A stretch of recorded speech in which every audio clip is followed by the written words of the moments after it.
They say an alpha king never kneels, that he'd burn the world before letting anyone see him bleed. But I watched Darius Vane, the most feared ruler in 7 territories, drop to his knees in front of a woman who wasn't his queen, not for politics, not for strategy, for something far more dangerous. And when Alira found out, the kingdom didn't just crack, it detonated. This is the story of a vow that couldn't be broken, a betrayal that couldn't be forgiven, and a queen who refused to stay down. Stick around till the end because this gets darker than you think. And hey, if you're watching from your city right now, drop it in the comments and smash that like button. Let's build this tribe together. But the throne room of Blackridge Keep smelled like old stone and wolfsbane. Alira Thorne stood at the eastern window, watching the first light cut through the mountain peaks, her fingers pressed against the cold glass. She hadn't slept. Again. 3 nights now, and the exhaustion sat heavy behind her eyes. But sleep meant dreams, and dreams meant seeing his face the way it used to be. Before the distance, before the silence that crept between them like frost. Behind her, the heavy oak doors groaned open. She didn't turn. She knew his footsteps, the deliberate weight of each boot against stone, the way he always paused just inside the threshold, as if checking the room for threats even in his own castle. Darius, her husband, her king, her alpha, the man who promised her everything. "You're up early," he said. His voice was rough, scraped raw from whatever late meeting had kept him away until dawn. Again, Alira kept her gaze on the mountains. "So are you. Or maybe you never came to bed at all." Silence. The kind that used to be comfortable between them, back when they could communicate in glances and half-sentences. Now it just felt hollow. "There were matters to attend to," Darius said finally. "Border disputes. The northern clans are restless again." She turned then and caught the flicker in his eyes, the tell he thought he'd buried. Darius Vane, who could stare down rebel warlords without blinking, couldn't quite meet her gaze. "Border disputes," Alira repeated slowly. "At 3 in the morning, in the West Wing." The West Wing where the guest quarters were. Where Serena Vale had been staying for the past 2 weeks, ever since she'd arrived with her entourage of silk-dressed attendants and honeyed words about strengthening alliances with the southern territories. Darius's jaw tightened. "You don't trust me." It wasn't a question. It was an accusation, and the unfairness of it made something hot and sharp twist in Alira's chest. "I trusted you with everything," she said, her voice dropping low, the way it did when she was fighting to keep herself together. "I gave you my loyalty when everyone said I was a fool for binding myself to a king with more enemies than allies. I stood beside you when half the kingdom thought a woman from the outer villages had no business wearing a crown. I believed every word you said, and you still should. Then tell me I'm wrong. Tell me there's nothing happening with her." Darius moved closer, and for a moment she thought he might actually do it, might actually give her the reassurance she was desperate for. But instead, he reached out and gripped her shoulders, his hands too firm, too controlled. "You're my Luna, Alira. That hasn't changed. That will never change." It was the wrong answer. It was an answer that said everything by saying nothing at all. She stepped back out of his grip. Her wolf stirred beneath her skin, agitated, sensing the fracture in the bond that should have been unbreakable. "I need air," she said. "Alira." She was already moving toward the door, her spine straight, her head high, every inch the queen she'd fought to become. But inside she was cracking. Inside she was drowning. The courtyard was empty except for the guard stationed at the gate, and they knew better than to acknowledge her when she was like this, chin set, eyes forward, radiating the kind of tension that meant someone was about to bleed if they said the wrong thing. She made it to the training grounds before the trembling started. Her hand shook as she stripped off her formal jacket and grabbed one of the practice swords from the rack. The weight of it felt good. Real. Something she could control when everything else was slipping through her fingers like smoke. Alira began to move through the combat form she drilled into muscle memory years ago, back when she was nobody, back when survival meant being faster and meaner than everyone else in the pack. The sword cut through the air with a whistle, and she let herself fall into the rhythm, strike, pivot, block, strike, until her shoulders burned and sweat dripped down her spine. "Impressive form," a voice said from behind her. "Though you're telegraphing your left cross." Illyra spun, sword raised, and found Kael Theron leaning against the weapons rack, with his arms crossed, and that insufferable smirk on his scarred face. Her beta. Her oldest friend. The one person in this entire cursed castle who'd known her before she was Luna, before she was anything except a half-starved girl with more rage than sense. "Don't start," she warned. Kael pushed off the rack and stepped into the ring, grabbing a sword for himself. "Wouldn't dream of it. Just thought you might want a real opponent instead of beating up the air." She should have told him to leave, should have held on to her pride and her pain and kept it locked down where no one could see. But this was Kael. He'd pulled her out of a frozen river once when she was 12, and stupid enough to think she could cross it alone. He'd taught her how to fight, how to lead, how to survive in a world that wanted to crush anyone who didn't have power or bloodline to protect them. He'd never lied to her, not once. They circled each other, and then Kael lunged. Illyra blocked, twisted, came back with a strike that he barely deflected.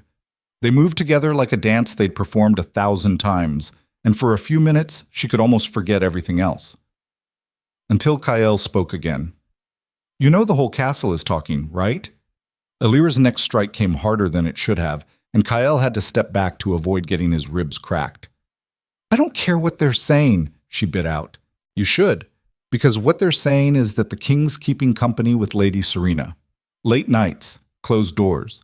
The kind of company that makes people wonder if the Luna still has her king's heart or if someone else has claimed it." The sword dropped from Illyra's hand. She stood there, breathing hard, her chest tight with something that felt too much like panic. "He made a vow," she said, and hated how small her voice sounded. "In front of the ancestors, in front of the entire pack. Absolute loyalty of heart and body. He can't break that. He won't." Kael's expression softened, and that was somehow worse than his usual brutal honesty.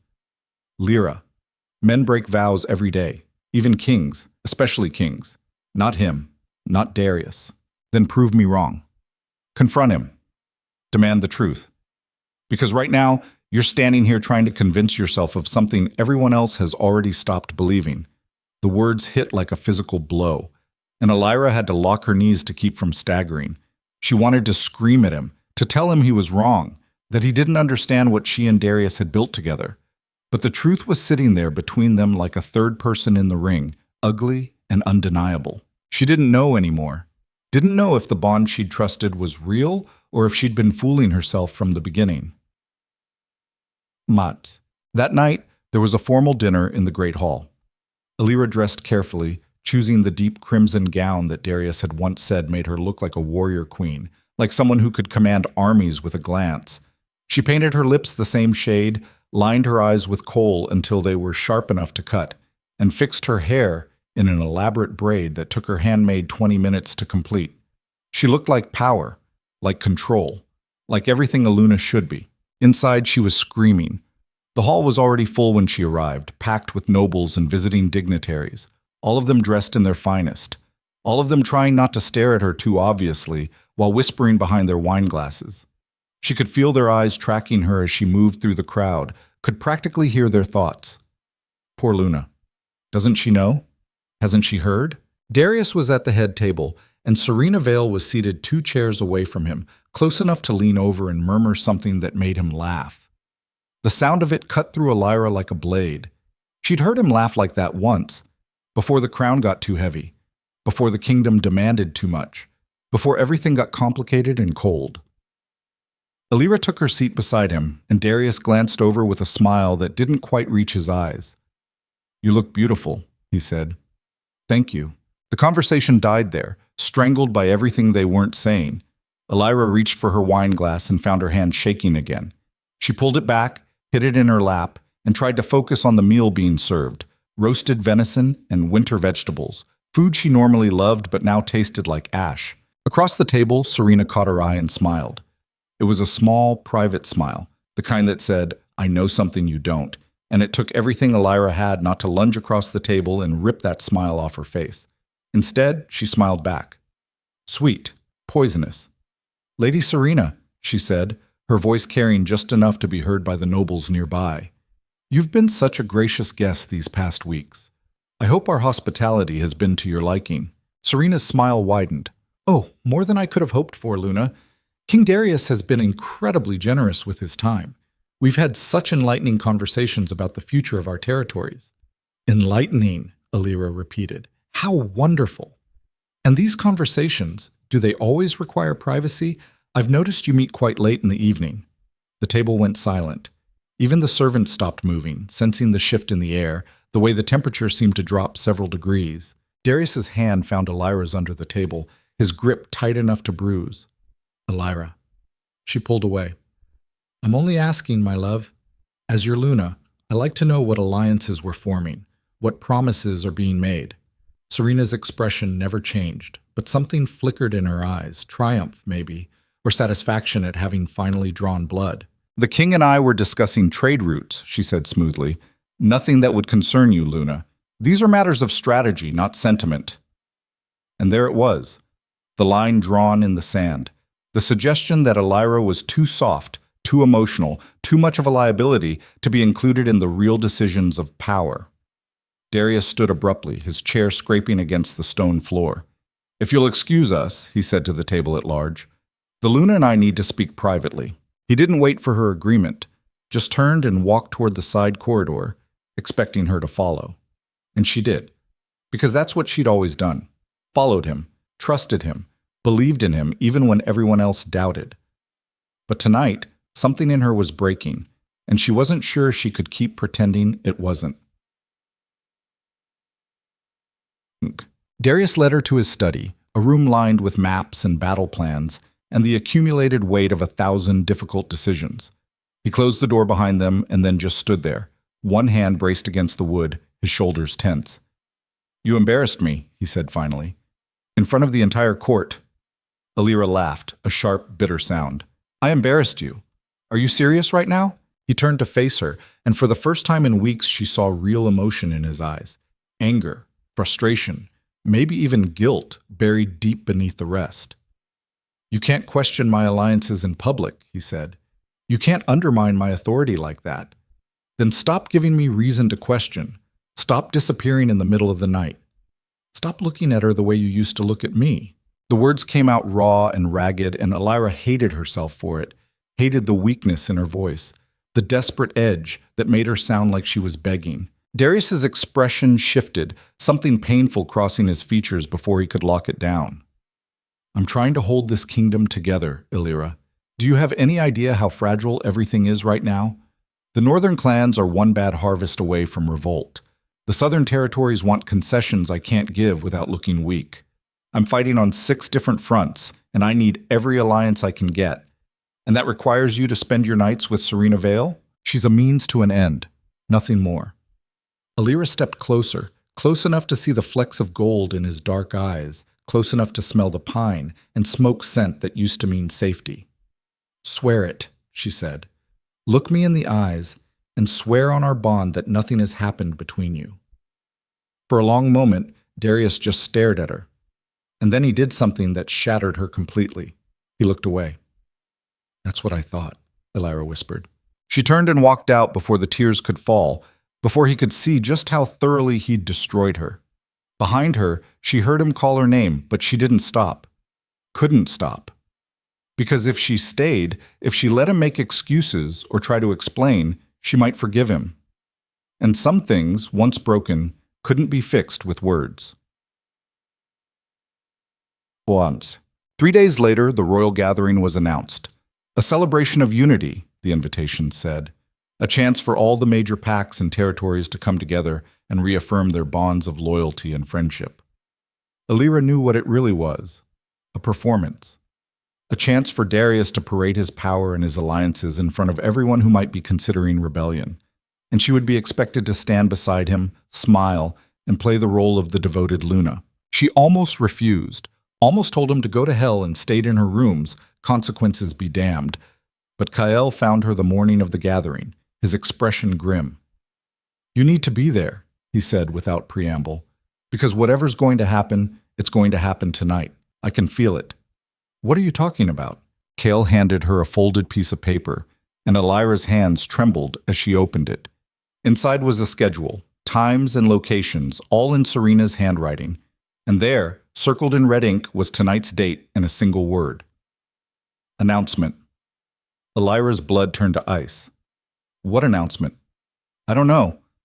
But my sources say Serena's been preparing for something big. Something that's going to shift the balance of power in this kingdom. And Darius? Kael's jaw tightened. I think he knows, Lyra. I think he's been planning this with her. The paper crumpled in Elira's fist, and she felt her wolf surge up inside her, all teeth and fury and the desperate need to rip something apart. Then I'll be there, she said softly. And if he's done what I think he's done, if he's betrayed everything we built together, then tonight won't just be about unity. It'll be about reckoning. The grand ballroom glittered with candlelight and costly decorations, every surface draped in silk and flowers, the air thick with perfume and political tension. Elira entered alone, her head high, wearing a gown of midnight blue that hugged her body like armor. She'd chosen it deliberately. It was the same dress she'd worn the night Darius had first declared his intention to make her his Luna, back when the entire pack had laughed at the idea of a nobody from the outer villages standing beside their king. She'd proven them all wrong then. She'd do it again now. The crowd parted as she walked through, conversations dying in her wake. She could feel their stares, their pity, their morbid curiosity about what was going to happen when the Luna and the king's mistress finally came face to face in public. Let them watch, Elira thought. Let them all watch. Darius was at the center of the room, surrounded by nobles and sycophants, and Serena was at his side, her hand resting possessively on his arm. When he saw Elira approaching, something flickered across his face. Regret, maybe, or fear. Good. He should be afraid. Luna Elira, Serena said, her voice dripping with false warmth. How lovely you look tonight. That color suits you. Elira smiled, showing teeth. Lady Serena. Still here, I see. I would have thought you'd have finished your business by now. Oh, my business is just beginning. Before Elira could respond, Darius cleared his throat and raised his hand for silence. The room obeyed instantly, all conversation ceasing as every eye turned toward their king. Thank you all for coming tonight, Darius began, his voice carrying across the ballroom. We gather here to celebrate unity, to reaffirm the bonds that make our kingdom strong. And tonight, I have an announcement that will secure our future for generations to come. Elira's heart slammed against her ribs. No, he wouldn't. Not here. Not in front of everyone. But Darius was already continuing, his words falling like hammer blows. As you know, our kingdom has faced many threats. Internal division, external enemies. The constant struggle to maintain power and territory in a world that respects only strength. And I have come to realize that our current structure, while it has served us well, is no longer sufficient for the challenges ahead. He turned then, and his eyes met Elira's across the room. What she saw there made her blood freeze. Apology. Resignation. Finality. Therefore, Darius said, I am announcing a new alliance, a bond that will unite the southern territories with our own, creating an empire that cannot be challenged or broken. Serena stepped forward, and Elira watched in horror as Darius took her hand. Lady Serena Vale will become my second Luna, and together we will build something greater than any single pack or territory could achieve alone. The ballroom erupted in shocked whispers, but Elira couldn't hear any of it over the roaring in her ears. Second Luna. The words didn't make sense, couldn't make sense, because there was only one Luna, one bond, one vow, absolute loyalty of heart and body. He'd sworn it, in front of the ancestors, in front of everyone, and now he was breaking it, not quietly, not with shame or hesitation, but proudly, publicly, as if it meant nothing at all. Elira's vision narrowed to a single point. Darius's face, Serena's triumphant smile, the way their hands were clasped together like they'd already won. Something inside her snapped, not broke, snapped, like a chain that had been stretched too far, held too tight for too long. She moved before she could think, striding across the ballroom floor with murder in her eyes. The crowd scattered out of her path, sensing the violence radiating off her in waves. No, she said, her voice cutting through the whispers like a blade. Absolutely not. Darius's expression hardened. Elira, this isn't the time. You made a vow, she snarled, stopping 3 feet away from him, close enough to see the guilt he was trying to hide. You swore loyalty, heart, and body. Those were your words. Do they mean nothing now? Things have changed. The kingdom requires— Don't you dare, Elira hissed. Don't you dare hide behind duty and politics when we both know this is about something else entirely. This is about her, about you wanting something new, something easier, something that doesn't remind you of who you used to be before the crown made you into this. Serena stepped forward, her smile razor sharp. My dear Luna, perhaps if you'd been more attentive to the king's needs, more understanding of the pressures he faces, this wouldn't have been necessary. Elira's hand moved on instinct, her claws extending, ready to tear that smile off Serena's face. But before she could strike, Darius grabbed her wrist, his grip iron hard. Enough, he said, his voice low and dangerous. You will not cause a scene. Elira looked down at his hand on her wrist, then back up at his face. And in that moment, she saw the truth of it. Saw that he'd already made his choice, already decided that his vow to her was worth less than whatever power or pleasure Serena offered. The bond between them, the one she'd thought was unbreakable, was already dead. He'd just been waiting for the right moment to bury it. She pulled her hand free, her voice dropping to something cold and quiet and absolutely lethal. You want her? Fine, take her. But don't expect me to stand here and play along while you humiliate everything we built. Don't expect me to smile and pretend my heart isn't bleeding out in front of this entire cursed court. She turned to face the assembled nobles, all of them watching with wide eyes and barely concealed excitement. Let me make something very clear, Elira said, her voice ringing out across the ballroom. I am Luna of this pack, not co-Luna, not second choice. And any king who thinks he can break his sacred vow and suffer no consequences is about to learn exactly what happens when you betray someone who gave you everything. The threat hung in the air, sharp and undeniable. And then Elira walked out of the ballroom with her head high and her heart in pieces, leaving Darius and Serena and the wreckage of her life behind her. She made it to the corridor before the shaking started, made it to the empty guard room before the first sob tore out of her throat.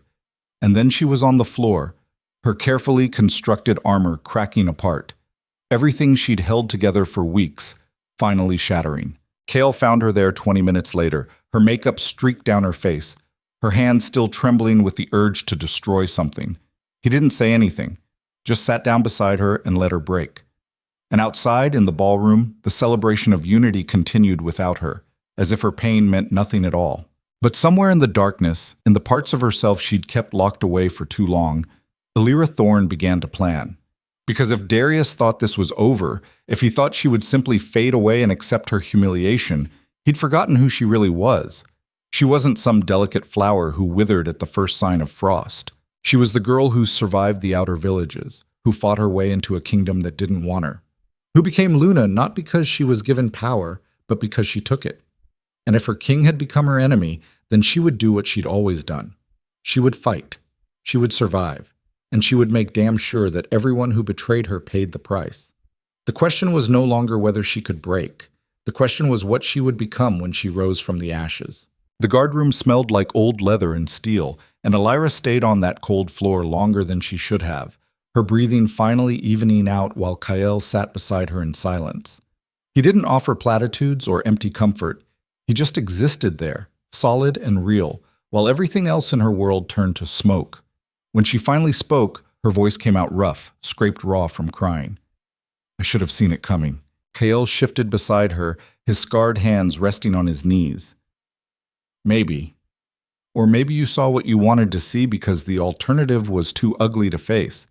She turned to look at him, her eyes still wet, but her jaw set hard. That's not helpful. Wasn't trying to be helpful. Was trying to be honest. Elira pushed herself up from the floor, her legs unsteady but her spine straightening with each breath. The weakness was still there, coiled in her chest like a serpent, but she couldn't afford to let it show. Not now. Not when the entire kingdom had just watched her husband publicly choose another woman. The question is what you do next, Kael said, standing with her, because sitting here bleeding doesn't change anything. Darius made his move. Now you make yours. And what move is that exactly? Challenge him? Fight Serena for a position I've already been told I'm sharing? The bitterness in her voice surprised her. She'd never been bitter before. Angry, yes. Fierce and uncompromising, absolutely. But this corroded feeling, this sense that everything she'd built was rotting from the inside out, that was new. Cale studied her face, his expression unreadable. You want my real advice or the version that keeps you safe? I stopped being safe the moment I married him. Then stop acting like his Luna and start acting like the woman who survived the outer villages. That girl didn't wait for permission. She didn't ask nicely. She took what she needed and burned anyone who got in her way. Illyra felt something shift in her chest, something old and familiar stirring awake after years of being buried beneath royal protocol and political restraint. That girl. The one who'd fought off 3 grown wolves when she was 15 because they thought she'd be easy prey. The one who'd walked into Darius's war camp covered in mud and blood and demanded a place in his pack because she had nowhere else to go and refused to die quietly. She'd become Luna, but maybe she'd forgotten how to be Illyra. Then I need information, she said, her mind already moving, calculating. I need to know exactly what Serena's planning, what she promised him, what leverage she has. Kael's mouth curved into something that wasn't quite a smile. Now you're talking. I've got people. Let me shake some trees, see what falls out. And Darius? What about him? Illyra looked toward the door, toward the ballroom where her husband was probably still playing the magnanimous king, accepting congratulations on his strategic new alliance while Serena hung on his arm like a trophy. I need to know if there's anything left to salvage. If he did this because he actually believes it's necessary, or if he's just a man who got bored with his vows. Kael's expression darkened. Does it matter? Yes. Because if he's doing this for the kingdom, I can work with that. I can fight politics with politics. But if he did it because he wanted her, because our bond meant that little to him. She didn't finish the sentence. Didn't need to. Kael understood perfectly what she was saying. If Darius had betrayed her for power, she could respect that, even while she hated it. Power was something she understood, something she could strategize against. But if he'd betrayed her for desire, for the thrill of someone new, then there was nothing to salvage, just ashes and the memory of promises that had never been real. 3 hours later, Illyra stood in her private chambers, staring at her reflection in the mirror while her handmaid Mira carefully removed the pins from her elaborate hairstyle. The girl's hands were shaking, and Illyra didn't need to ask why. The entire staff would have heard by now, would be whispering in corners about the Luna who'd been replaced, wondering how long before she was sent away entirely. Mira, she said quietly, look at me. The girl's eyes lifted, wide and frightened. What are they saying? In the kitchens, in the stables, everywhere I'm not? Mira swallowed hard. My lady, I'm not asking for comfort. I'm asking for intelligence. Tell me. A long pause. Then Mira's voice, barely above a whisper. They're saying the king needed a stronger alliance, that you're from common blood and Lady Serena brings armies and territory.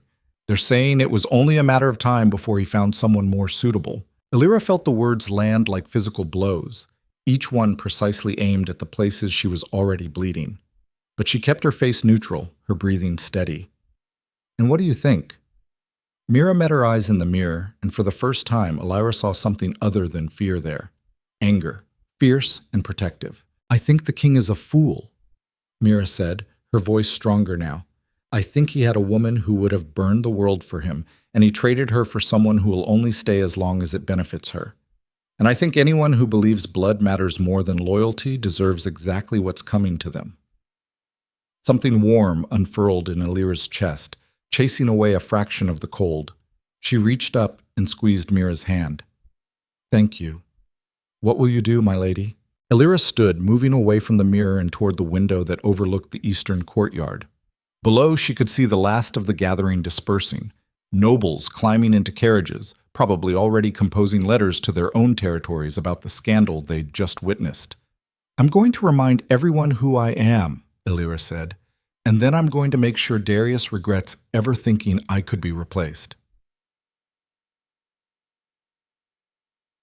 The next morning arrived cold and merciless, dawn light spilling through her windows like an accusation.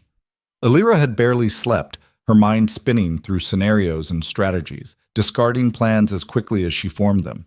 She needed leverage, needed to understand the full scope of what Darius and Serena had orchestrated.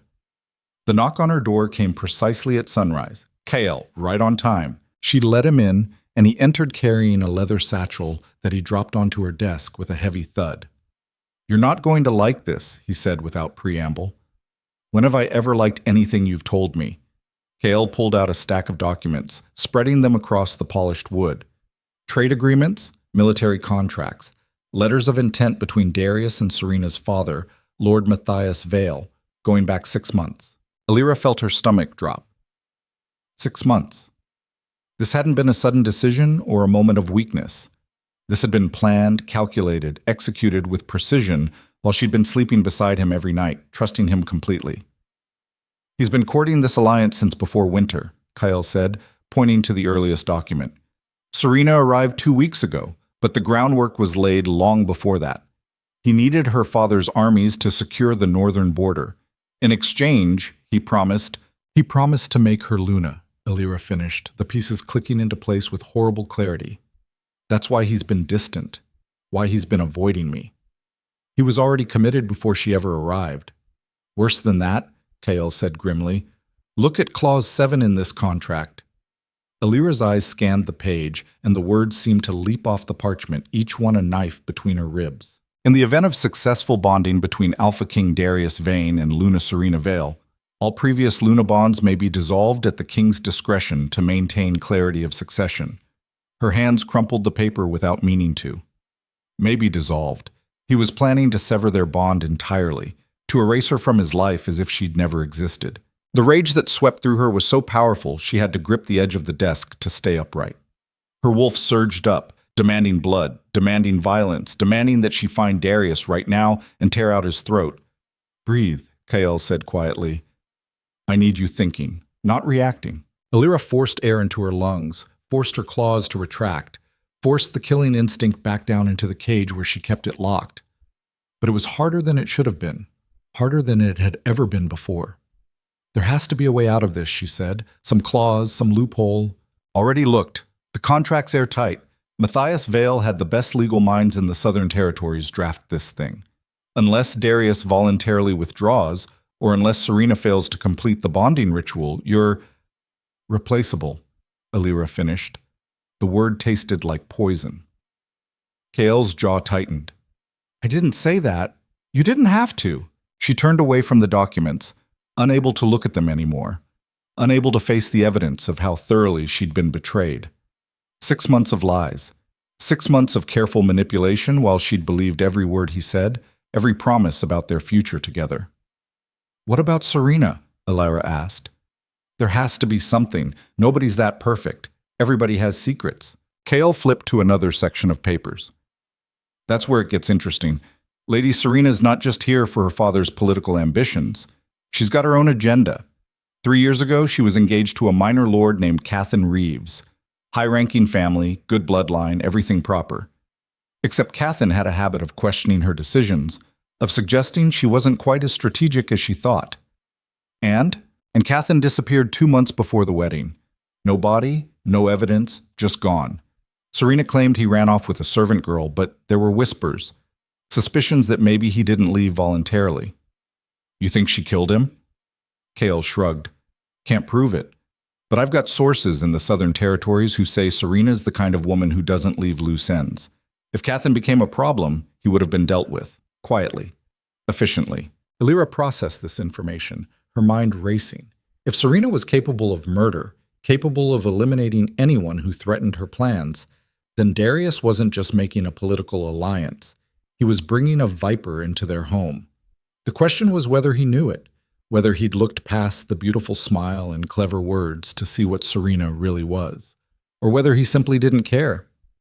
"I need to talk to him," Alira said. "Alone. Without Serena hanging on his arm or the court watching. That's a bad idea. Probably. But I need to hear him say it. Need to look him in the eyes and ask him if everything we had was just a convenient fiction until something better came along." Kael studied her for a long moment. "And if he says yes? If he tells you the bond meant nothing? Then at least I'll know.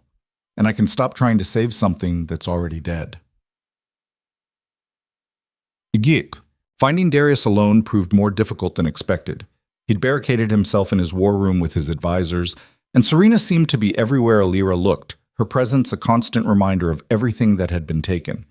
But Alira was patient. She'd learned patience in the outer villages, where rushing meant death and survival meant knowing when to strike. She waited until late afternoon until the advisors had dispersed and Darius emerged from the war room, exhaustion carved into the lines of his face. He looked older than he had a month ago, the weight of the crown pressing down harder than ever. She intercepted him in the corridor, stepping out from the alcove where she'd been watching. "We need to talk." Darius stopped, his shoulders tensing. "Alira, I don't think now is... I don't care what you think. You owe me this conversation." For a moment she thought he might refuse, might brush past her the way he'd been doing for weeks. But something in her expression must have convinced him, because he nodded once and gestured toward a nearby chamber. The room was small, used for private meetings, and it felt suffocating once the door closed behind them. Darius moved to the window, putting distance between them, and Alira noticed he couldn't quite meet her eyes. "Tell me this wasn't planned," she said quietly. "Tell me you didn't spend 6 months negotiating my replacement while sharing my bed." Darius's hands clenched at his sides. "You saw the documents. Of course I saw them. Kael made sure I saw them. So I'll ask again. Was any of it real? The vows, the promises, the nights you held me and told me you'd never let anyone come between us?" He finally turned to face her, and the guilt in his eyes was almost worse than indifference would have been. Because guilt meant he knew exactly what he'd done, knew and chose it anyway. "It was real," he said, and his voice cracked on the words. "All of it. I meant every vow I made to you. Then how could you do this? Because I'm a king before I'm a husband. Because the northern clans are 3 months from open rebellion, and I needed Matthias Vale's armies to hold them back. Because every decision I make has to be for the kingdom, even when it destroys the things I care about most." Alira felt something inside her calcify, hardening into something cold and immovable. "So you sacrificed me. Sacrificed us. For armies and alliances, I sacrificed my own happiness. You were collateral damage." The casual cruelty of it stole her breath. Collateral damage. As if she were an unfortunate casualty of war rather than the woman who'd stood beside him through everything, who'd fought his battles and shared his burdens and believed with her whole heart that they were building something that mattered. "Did you sleep with her?" The question came out flat, emotionless, but her hands were shaking. Darius closed his eyes. "Alira, answer the question. Once, before I made the final decision. I needed to know if the bond would take. The bond would take, clinical, detached, as if we were discussing livestock breeding rather than the complete destruction of their marriage." Alira felt something break free inside her, something she'd been holding back through all the tears and all the rage. It was clarity, pure and sharp and absolutely merciless. "I want you to understand something," she said, and her voice was steady now, cold as winter ice. "I gave you everything, my loyalty, my trust, my body, my heart. I stood beside you when half the kingdom thought I was unworthy. I learned to be Luna, learned to navigate court politics and smile at people who despised me, all because I believed in you. In us." She took a step closer, and Darius actually flinched. "And you traded it all for an alliance that's going to crumble the moment Serena gets what she really wants. Because that woman doesn't care about you or this kingdom. She cares about power. And the second she finds a better option, she'll gut you just as efficiently as she's gutting me right now." Darius's expression hardened. "You don't know her. I know her better than you do. Because I've been watching her, really watching, while you were too busy being seduced by pretty words and political promises. She's dangerous, Darius, more dangerous than you realize. And when she finally shows you what she really is, I won't be here to save you from it." "You think I need saving? I think you're so desperate to be a strong king that you've forgotten how to be a good man. And that's going to cost you everything." She turned toward the door, done with this conversation, done with trying to make him see reason. "Alira, wait." She stopped, her hand on the doorknob. "I never wanted to hurt you. And that," she said without turning around, "is the saddest part. You never wanted to hurt me, but you did it anyway. Because when it came down to choosing between your vows and your crown, the crown won. It always wins with you. She left him standing there, and this time when the tears came, they were different, not the broken, desperate sobs of last night. These were clean and cold, washing away the last remnants of hope she'd been clinging to. Darius had made his choice. Now she would make hers. Bat. The War Council met the following morning, and Elira attended despite the whispers, despite the way some of the lords couldn't quite hide their smirks. She took her seat at Darius's right hand, the position that had always been hers, and met every challenging gaze with ice-cold composure. Serena was there too, seated across the table, dressed in crimson silk that probably cost more than most families earned in a year. She smiled at Elira, sweet and venomous. "How lovely to see you, Luna Elira. I wasn't sure you'd feel comfortable attending after last night's announcement." "Why wouldn't I be comfortable?" Elira said pleasantly. "I'm still Luna, still the woman who helped build this council. Or did you think one announcement would erase 3 years of work?" Serena's smile never wavered, but something sharp flickered in her eyes. "Of course not. I simply thought you might prefer to step back, given the circumstances. The circumstances being that my husband is a faithless bastard who broke his vows. No, I think I'll stay. Someone needs to make sure this kingdom doesn't burn down while everyone's distracted by shiny new alliances." Lord Garrett, one of the older council members, cleared his throat awkwardly. "Perhaps we should focus on the agenda." "Actually," Elira interrupted, "I have some concerns about the proposed treaty with the Vale territories." Darius's head snapped toward her. "This isn't the time. On the contrary, this is exactly the time. You're proposing to bind our kingdom to an alliance that gives Lord Matthias significant military access to our northern borders. I'd like to understand the exit clauses." "There are no exit clauses," Serena said smoothly. "This is a permanent alliance sealed by the Luna Bond." "Interesting," Elira said. "So if, hypothetically, this new Luna Bond were to fail or be dissolved, what happens to Matthias's armies? Do they withdraw, or do we find ourselves with a foreign military presence we can't remove?" The room went very quiet. Several council members exchanged glances, clearly not having considered this scenario. "The bond won't fail," Darius said, his voice tight with warning. Elira turned to look at him, her expression innocent. "I'm sure it won't, but I learned from you, my king, that good strategy always accounts for contingencies. So I'm asking, what's the contingency plan if your second Luna doesn't work out the way you hope?" Serena's composure cracked just slightly, a flash of anger crossing her features before she smoothed it away. "You seem very invested in seeing this alliance fail, Luna Elira." "Not at all. I'm invested in protecting this kingdom, which is why I've taken the liberty of having our legal advisors review the treaty documents. And they found some fascinating clauses buried in the fine print." She pulled out her own set of papers, sliding them across the table.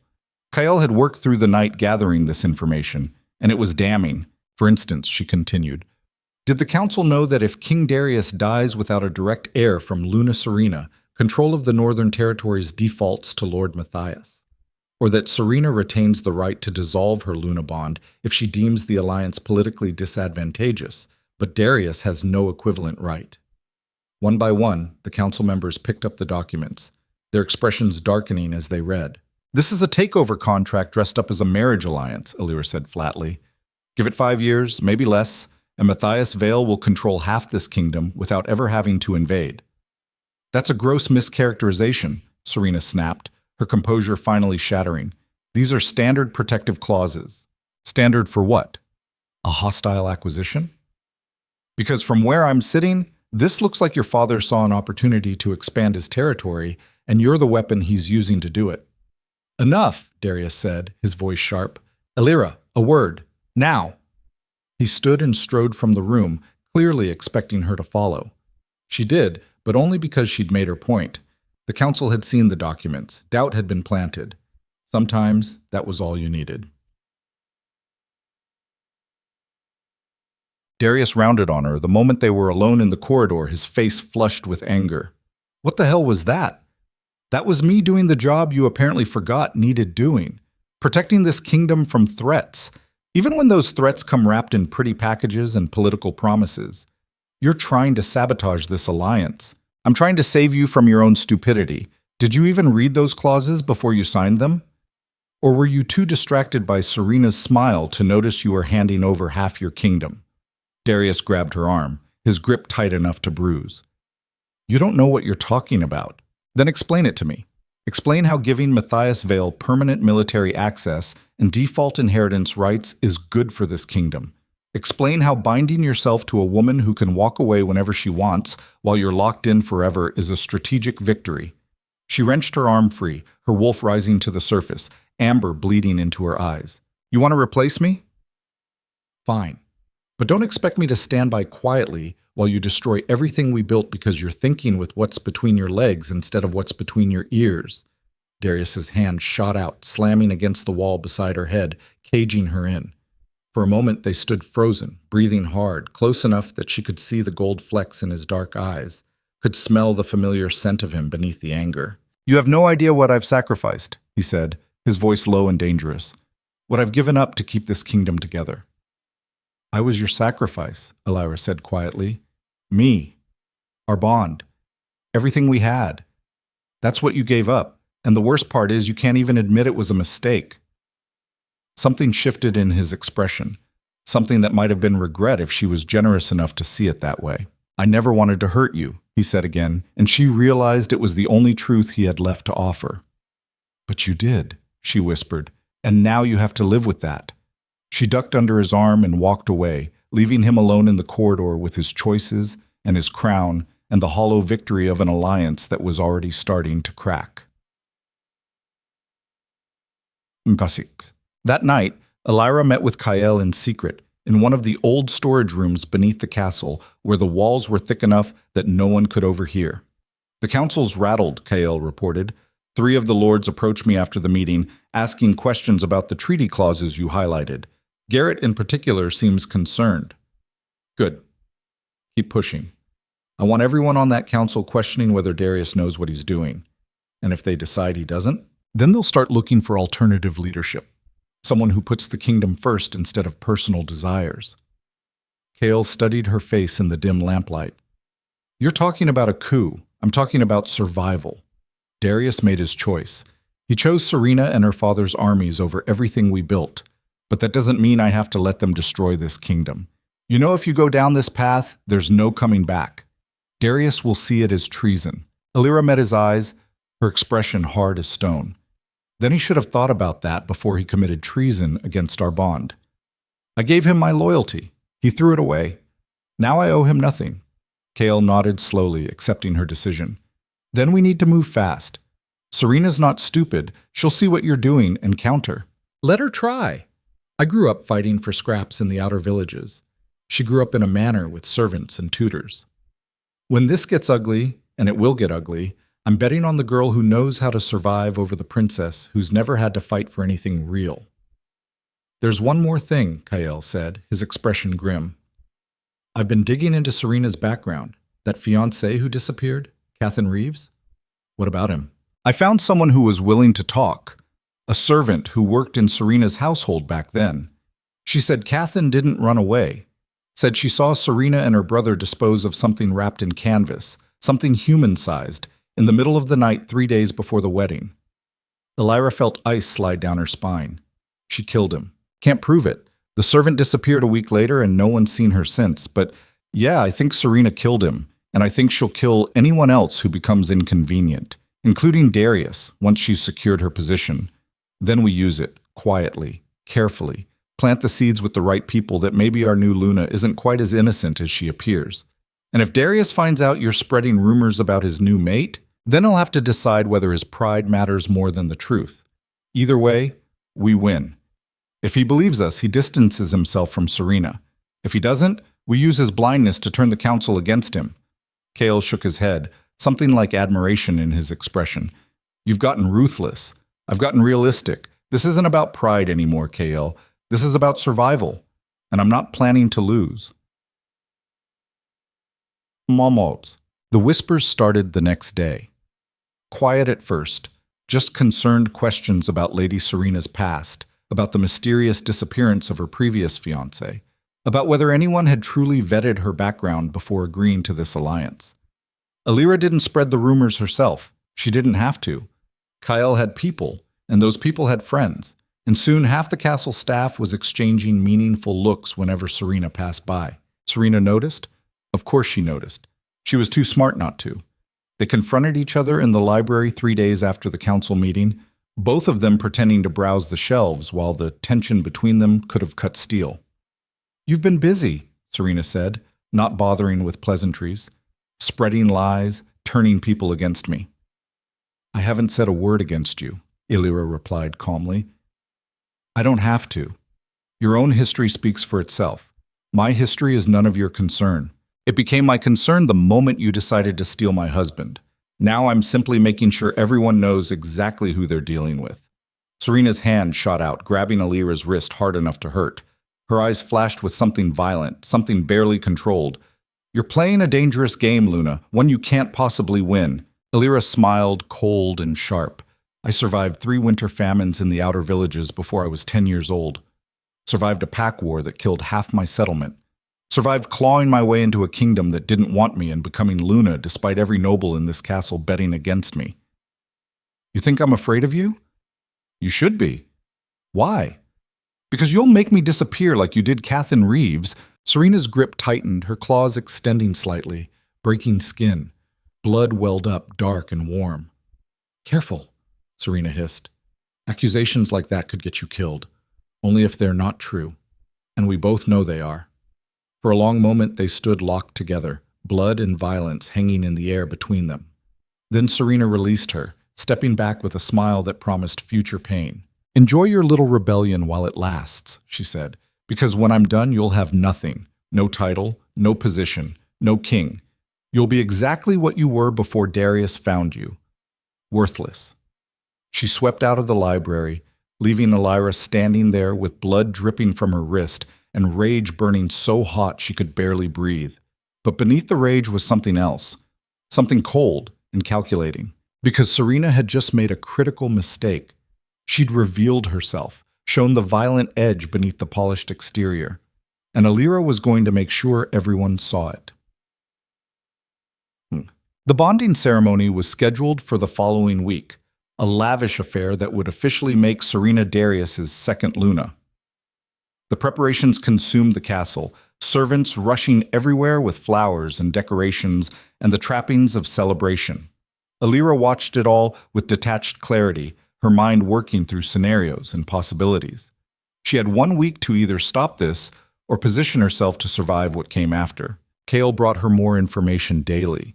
Serena's father was already moving troops toward the northern border, ostensibly to reinforce Darius's positions, but actually establishing permanent military presence. 3 council members had been quietly approached about swearing loyalty to Serena once the bond was complete. And Serena herself had been meeting privately with several key nobles, offering positions and favors in exchange for their support. It was a coup in slow motion, and Darius was either blind to it or willfully ignorant. "We're running out of time," Kale said during one of their late-night meetings. "If that bonding ceremony happens, Serena's position becomes nearly unassailable. Then we make sure it doesn't happen." "How?" "Darius has made it clear he's going through with this. You can't just cancel a royal bonding." "What shoss?" "No. But I can give the council reason to demand he postpone it, and I can make sure that when the truth about Serena comes out, it comes from someone they trust." "Who?" Illyra smiled grimly. "Lord Garrett. He's the oldest member of the council, the most respected. If he voices concerns about Serena's background, about the treaty terms, about moving too fast, others will listen. And how do you get Garrett on your side? By giving him information he can't ignore. Kael, I need you to find proof of what happened to Catherine Reeves. Real proof, not just servant gossip. Something concrete enough that Garrett can't dismiss it. That might not be possible. It was 3 years ago, and Serena's been very careful. Then find something else. Financial records showing payoffs to silence witnesses. Travel documents that prove she was somewhere she claimed not to be. Anything that establishes a pattern of deception." Kale was quiet for a moment. "If I do this, if I dig that deep, Serena will know. She'll come after you directly. Let her. I'm done hiding, done playing the wounded Luna while she takes everything from me. This isn't just about pride anymore, is it? No. It's about making sure that when I walk away from this, and I will walk away, I leave this kingdom in better shape than I found it. Even if Darius is too blind to see the danger he's in, Even if he hates me for it, I won't let Serena destroy everything we built. Kale reached across the table and gripped her hand, his scarred fingers warm and solid. You know I'm with you, whatever happens. I know. That's the only thing keeping me sane right now. Yes. 3 days before the bonding ceremony, Lord Garrett requested a private audience with Elira. She met him in one of the formal receiving rooms, her heart pounding but her expression calm. Garrett was in his 60s, gray-haired and sharp-eyed, one of the few nobles who'd supported her claim to be Luna from the beginning. He'd told her once that he respected anyone who fought their way up from nothing, that it showed character the soft-raised nobles lacked. Luna Elira, he said, bowing slightly. Thank you for seeing me. Of course, Lord Garrett. What can I do for you? He sat heavily, his expression troubled. I've been reviewing the documents you presented at the War Council, the treaty terms with Lord Matthias Vale. And I'm concerned, deeply concerned. These aren't alliance terms. They're surrender terms dressed up as partnership. Elira felt something loosen in her chest. Someone else saw it. Someone besides her and Kael. I had the same reaction, she said carefully. But King Darius seems convinced the military support is worth the concessions. Military support we may not be able to get rid of once it's here. Garrett leaned forward, his voice dropping. I've also heard disturbing rumors about Lady Serena's past. A missing fiancé, unexplained deaths in her household. I need to know, is there truth to any of it? This was the moment. The point where Elira either committed to this path or backed down and accepted her fate. She thought about Darius, about the man she'd loved, the vows he'd broken, about Serena's cold smile and violent threats, about everything she stood to lose if she did nothing. Yes, she said simply. There's truth to it. And I have someone working to find proof. Garrett's expression hardened. Then we have a serious problem. Because if Darius completes this bonding to a woman who's not only politically dangerous but potentially a murderer, he's putting the entire kingdom at risk. What do you suggest? Garrett stood, pacing to the window. I suggest we delay the ceremony. Give ourselves time to investigate these allegations properly. If they're unfounded, no harm done. But if they're true, then we can't let this bonding happen, Elira finished. Exactly. I'll speak to the other council members. Quietly. See how many I can bring to our side. But Elira, yes? This is dangerous. If Darius perceives this as you trying to sabotage his alliance out of jealousy or revenge, he could move against you, strip your title, exile you, worse. I know, she said, but I'm not doing this out of jealousy. I'm doing it because someone has to protect this kingdom, even if it means standing against my own king. Garrett studied her for a long moment, then nodded. You've become quite a leader, Luna, stronger than most of us gave you credit for. I had a good teacher, she said, even if he forgot his own lessons. The night before the bonding ceremony, Kael burst into Elira's chambers without knocking, his face flushed with exertion and something that might have been triumph. I found it, he said, dropping a leather folder onto her desk. Proof. Elira's hand shook as she opened it. Inside were financial records, witness statements, and a series of letters in Serena's own handwriting. The letters were to her brother, discussing how to handle the Cathan problem, how to make sure he disappeared quietly without raising suspicion. The financial records showed large payments to several individuals who'd worked in Serena's household, all dated shortly after Cathan's disappearance. And the witness statement was from a groundskeeper who'd seen Serena and her brother loading something into a cart in the middle of the night, something that left bloodstains on the cobblestones. This is enough, Elira breathed. This is more than enough. There's more, Kael said. I also found evidence that Matthias Vale has been secretly negotiating with the Western clans. If this alliance goes through, if Serena becomes Luna, he's planning to use his military presence here as leverage to force territorial concessions from Darius. It's exactly what I thought. This whole thing is a takeover. Kael nodded grimly. Question is, what do we do with this information? We take it to the council, tonight, before the ceremony can happen. Darius will fight you. He's already committed to this. Then he'll have to choose his pride and his new mate, or the truth and the kingdom's safety. Elira gathered the documents, her movements precise and controlled even though her heart was racing. This was it, the point of no return. Once she presented this evidence, there would be no going back, no reconciliation, no chance to salvage anything with Darius. But she'd already known that. Had known it the moment he'd chosen Serena over their vows. "Let's end this," she said. And together, she and Kael walked into the night, carrying the truth that would either save the kingdom or destroy everything she had left. The council chamber was cold at midnight, lit only by the oil lamps Kael had placed around the long table. Alira stood at the head with the evidence spread before her like weapons, each document a carefully sharpened blade. Lord Garrett arrived first, his face grim and determined. Then came Lord Thaddeus, Lady Marin, and 3 others, enough to form a quorum, enough to make this official. But when the door opened again, it wasn't another council member, it was Darius. He stood in the doorway with Serena at his side, and the expression on his face made Alira's blood run cold. Not surprise, not confusion, just a terrible resigned certainty, as if he'd been expecting this all along. Behind them came 6 royal guards, hands on their sword hilts. "So this is how betrayal looks," Darius said quietly, his eyes locked on Alira. "My own Luna, conspiring with my council in the dead of night. Should I be surprised?" "This isn't betrayal," Garrett said, standing. "This is due diligence. We have evidence that requires immediate attention before tomorrow's ceremony." "Evidence," Darius repeated, stepping into the room. He moved like a predator, controlled and dangerous. Or fabrications designed to undermine an alliance that threatens certain people's positions? The accusation hung in the air, and Alira felt the trap closing around her with perfect, horrible precision. Because suddenly she understood. This wasn't Darius stumbling onto their meeting by accident. He'd known. Had probably known for days. Someone had told him. Her eyes swept the council members, looking for the crack, the guilt, the telltale sign of who'd sold her out. But everyone looked shocked, confused, except Lord Thaddeus wouldn't meet her gaze. There's a concept in warfare that seasoned generals understand instinctively.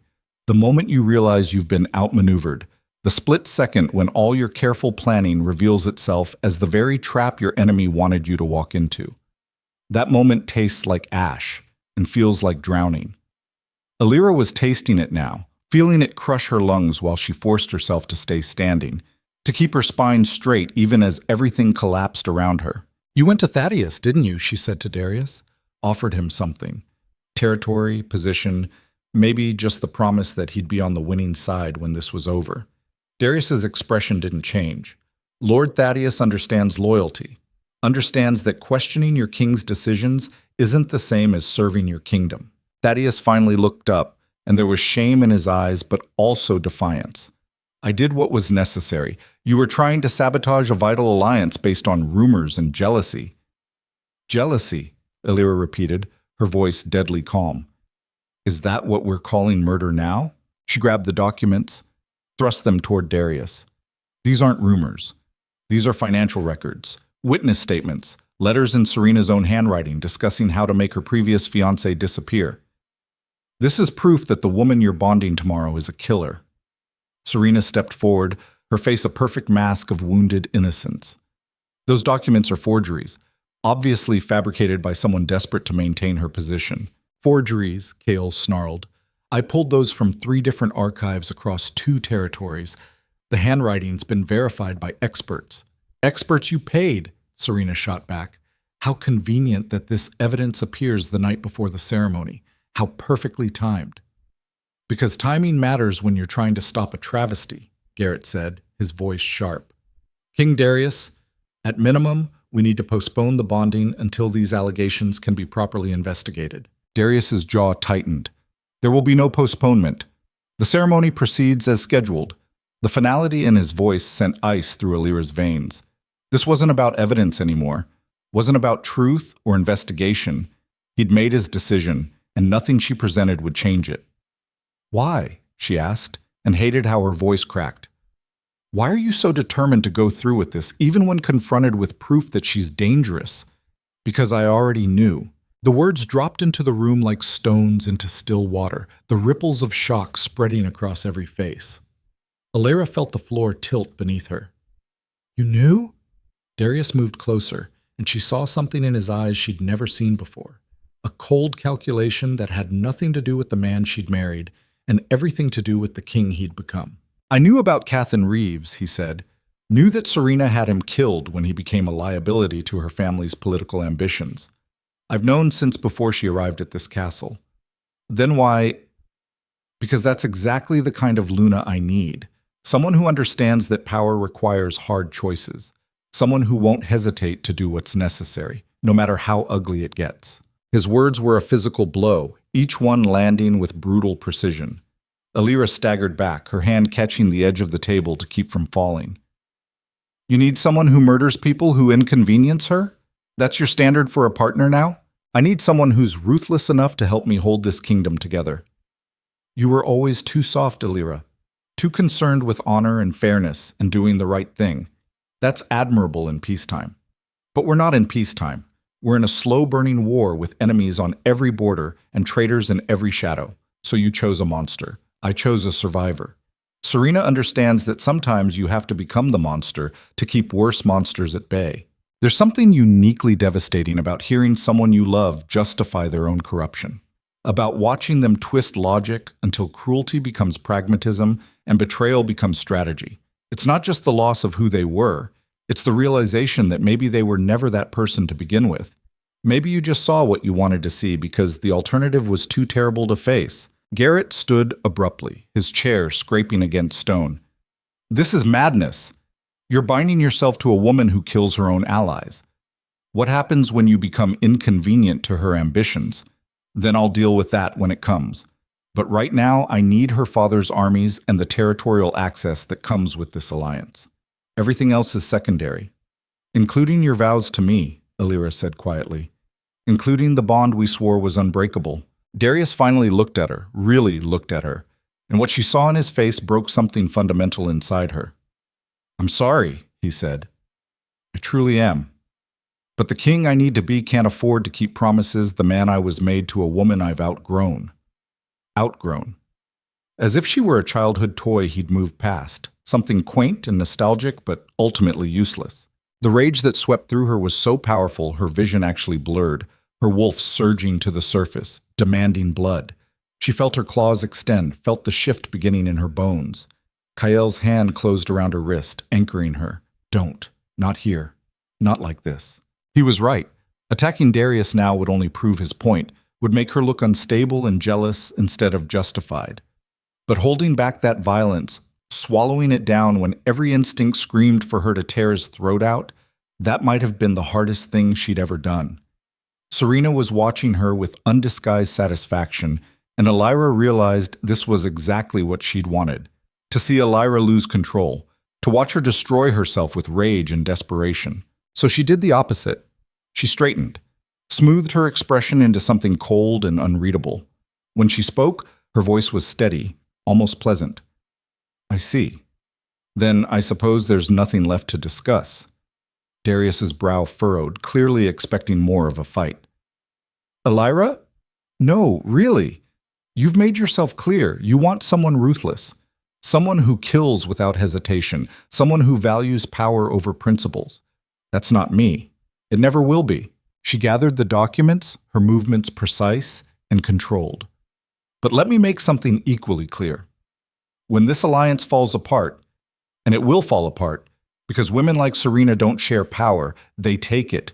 Don't come looking for me to save you. Don't expect me to stand beside you when her father's armies turn from allies to occupiers.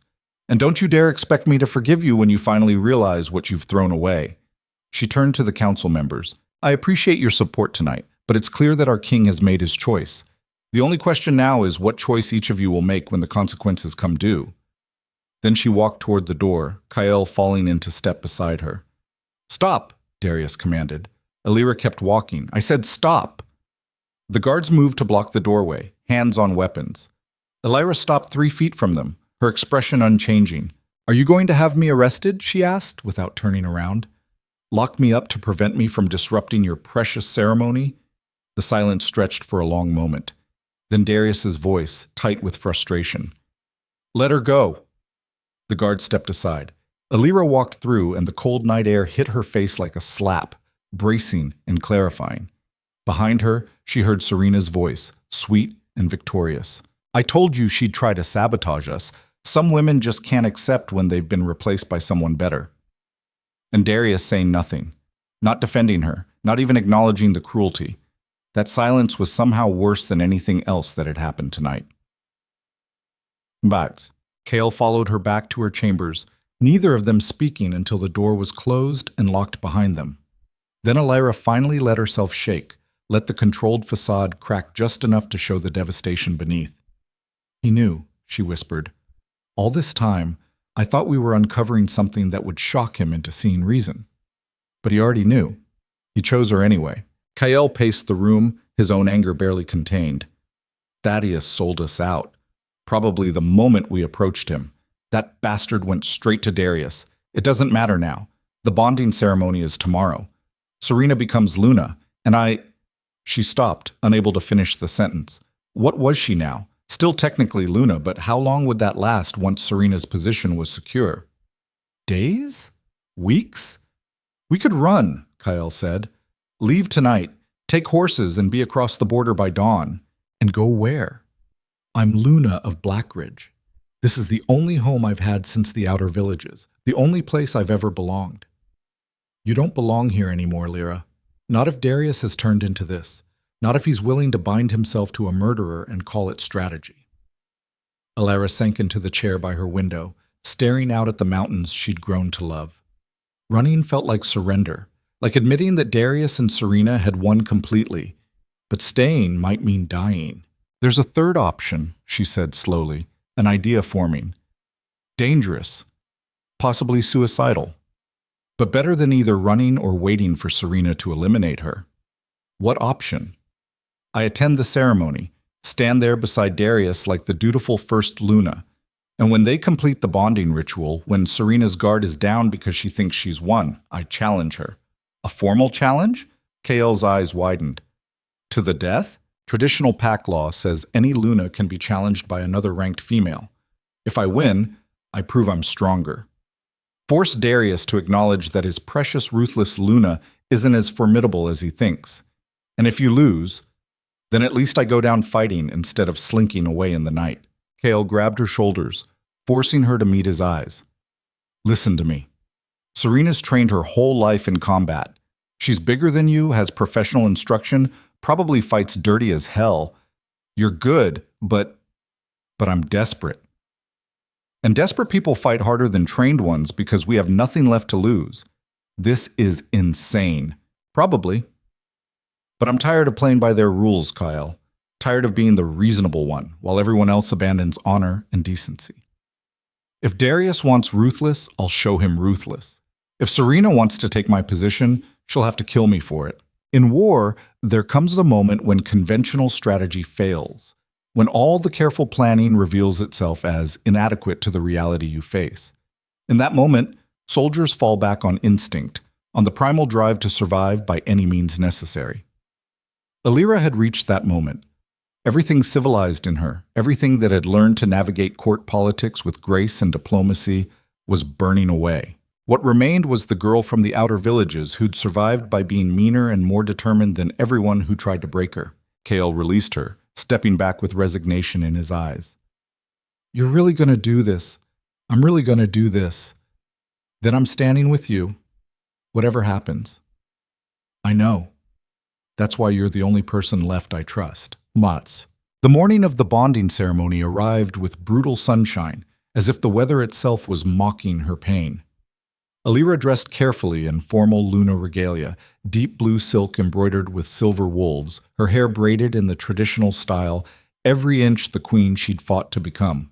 Mira helped her, tears streaming down the girl's face. I can't believe he's doing this, she whispered. I can't believe he'd throw you away for her. Believe it. Men discard what they can't control. I stopped being controllable a long time ago. What will you do? Elira met her eyes in the mirror, something they'll never forget. The ceremony was held in the great hall, packed with nobles and visiting dignitaries, all of them dressed in their finest to witness history. Elira entered alone, her head high, and felt every eye track her progress to the front of the hall where Darius stood waiting. He was dressed in full royal regalia, looking every inch the powerful king. Beside him, Serena wore white, the traditional bonding color, her dark hair cascading down her back, her smile radiant and triumphant. They looked perfect together, matched in ambition and ruthlessness. It made Alira sick. The ceremony began with traditional words, ancient phrases about unity and strength, and the bonds that held packs together. The officiant was Elder Marcus, a man who'd been performing bonding ceremonies for 40 years, and even he looked uncomfortable with this perversion of tradition. Alpha King Darius Vane, do you accept Serena Vale as your Luna, to stand beside you, to share your burdens, to rule with wisdom and strength? I do.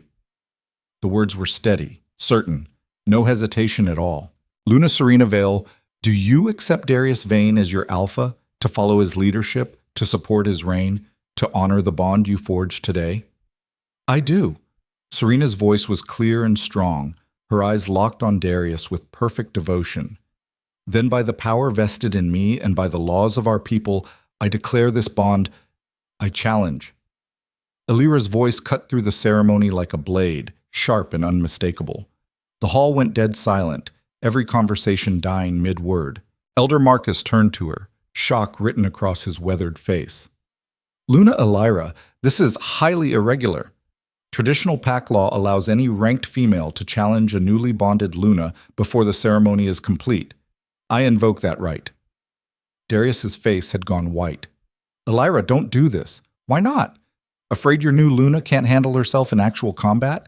Or are you worried that maybe I'm stronger than you've convinced yourself I am? Serena stepped forward, her expression shifting from triumph to calculation. You want to challenge me? After everything you've already lost? I want to prove that strength isn't about who's willing to kill the most people. It's about who survives when everything's been stripped away. So yes, Serena, I challenge you, right here, right now, to the death. The crowd erupted in shocked whispers, nobles talking over each other, some horrified, some excited at the prospect of blood. Elder Marcus looked between them, clearly torn. This is unprecedented in modern times. King Darius, do you consent to this challenge? Every eye turned to Darius. His jaw was clenched so tight, Alira could see the muscle jumping, his hands fisted at his sides. If he refused, he'd look weak, like he was protecting Serena because she couldn't protect herself. If he accepted, one of his Lunas would die today. Maybe the one he'd chosen to replace. Maybe the one he'd already discarded. Alira watched him calculate, watched him weigh political ramifications against personal preference. And in that moment, she knew exactly what he'd choose. The challenge is accepted, Darius said flatly. Traditional combat rules, no weapons, fight until one yields or dies. Serena's smile was razor sharp. This won't take long. Don't be so sure, Alira replied. The crowd shifted, forming a circle in the center of the hall, giving them space. Someone pushed the furniture back against the walls. This was happening. Actually happening. Alira stripped off her formal jacket, leaving just the fitted shirt beneath, rolled her shoulders, feeling her wolf stir with anticipation. It had been too long since she'd let it truly loose, too long since she'd fought for something that mattered instead of just going through diplomatic motions. Serena removed her white bonding gown, revealing fighting leathers beneath. Of course she'd come prepared. Had probably hoped Alira would challenge her, had planned for this exact scenario. Across the circle, Kael caught her eye and nodded once. Whatever happens, I'm with you. Elder Marcus raised his hand. By traditional law, this challenge is recognized. Fight with honor. Begin. Serena moved first, faster than Alira expected, closing the distance between them in 2 long strides. Her fist came up in a vicious uppercut that Alira barely dodged, the air displacement actually stirring her hair. Alira countered with a low sweep, trying to take Serena's legs out, but the other woman jumped over it and came down with an elbow aimed at Alira's spine. Alira rolled, came up in a crouch, and launched herself forward. They collided hard, both of them shifting partially, claws extending, teeth lengthening. The fight devolved into something primal and vicious, all technique abandoning them in favor of pure survival instinct. Serena was stronger, had better training, but Alira was faster, meaner, willing to fight dirty in ways that professional combat instruction never taught. She went for the eyes, the throat, any vulnerable point she could reach. Serena blocked most of it, but not all.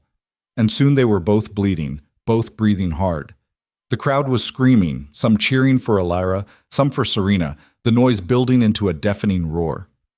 "Is this what you wanted?" Serena hissed, her claws raking across Elira's ribs, drawing blood. "To prove you're still relevant? You're pathetic. I'm the woman who survived everything this world threw at her," Elira snarled back, catching Serena's wrist and twisting hard enough to hear bone creak. "What are you except Daddy's weapon?" Serena's eyes flashed with genuine rage, and she brought her knee up hard into Elira's stomach. The air exploded from Elira's lungs, and she went down, gasping. "I'm the woman who's going to rule this kingdom," Serena said, standing over her. "And you're the mistake that's about to be erased." She raised her clawed hand for the killing blow. But Elira had been waiting for this, had been counting on Serena's arrogance, making her pause for dramatic effect. Elira's leg shot out, sweeping Serena's ankle, sending her crashing down. Before the other woman could recover, Elira was on top of her, her hand wrapped around Serena's throat, squeezing. "Yield," she growled. Serena's eyes were wide, shocked that Elira had turned the tables. But instead of yielding, she smiled. "Look at you," she choked out, finally willing to kill. Darius was right. You did have it in you. Then her hand shot up, not toward Elira's face, but toward something in her boot. A small blade, hidden, illegal in traditional challenges. She drove it up toward Elira's ribs. Elira saw it coming, twisted, but not fast enough.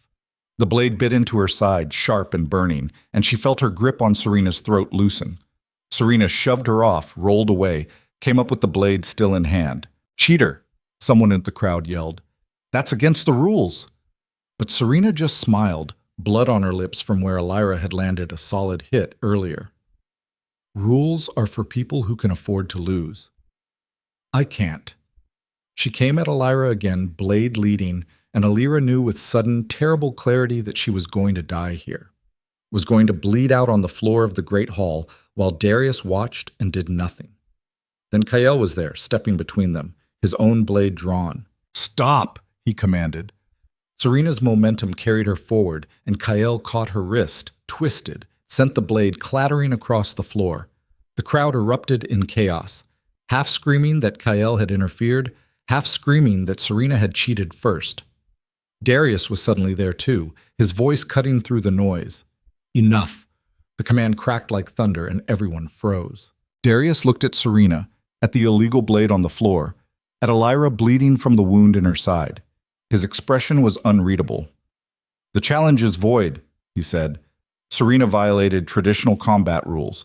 The bonding ceremony is postponed until—" "No." The word came from Elira, who'd pushed herself to her feet despite the blood running down her side, despite the pain that made every breath agony. "No postponement. The challenge stands. Elira, you're wounded." And she cheated, which means by traditional law, I win. She brought an illegal weapon into a formal challenge. That's automatic forfeiture. Darius's jaw clenched. That's exactly the law," Elder Marcus interrupted quietly. "I'm sorry, King Darius, but Luna Elira is correct. The moment Lady Serena used that blade, she forfeited the challenge." The hall fell silent, everyone waiting for Darius's response. This was the moment, the final test. Would he honor the law he'd sworn to uphold, or would he twist it to suit his desires? Elira watched him, saw the calculation in his eyes, saw him weighing options, and then she saw him make his choice. "Serena will retain her position," he said. "The blade was planted by someone trying to sabotage this alliance. Serena would never cheat." The lie was so blatant, so obvious, that several people actually gasped. "That's insane," Garrett protested. "We all saw—" "You saw what you wanted to see."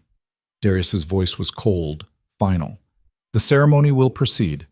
Elira, you are stripped of your title as Luna effective immediately. You have 1 hour to gather your belongings and leave this castle." The words hit like hammer blows, each one shattering something Elira had thought was unbreakable. "You can't do this," she said, her voice barely audible. "I'm your bonded mate. You can't just— I'm the king. I can do anything I want.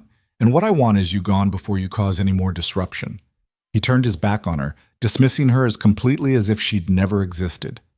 And Elira understood, finally and completely, that the man she'd loved was dead, had maybe never existed except in her imagination.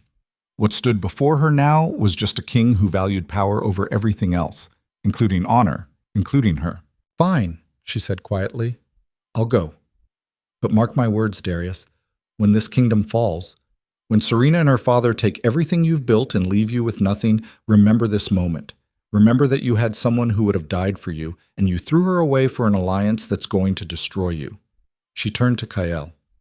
Let's go. Together they walked toward the door, through the crowd that parted silently to let them pass.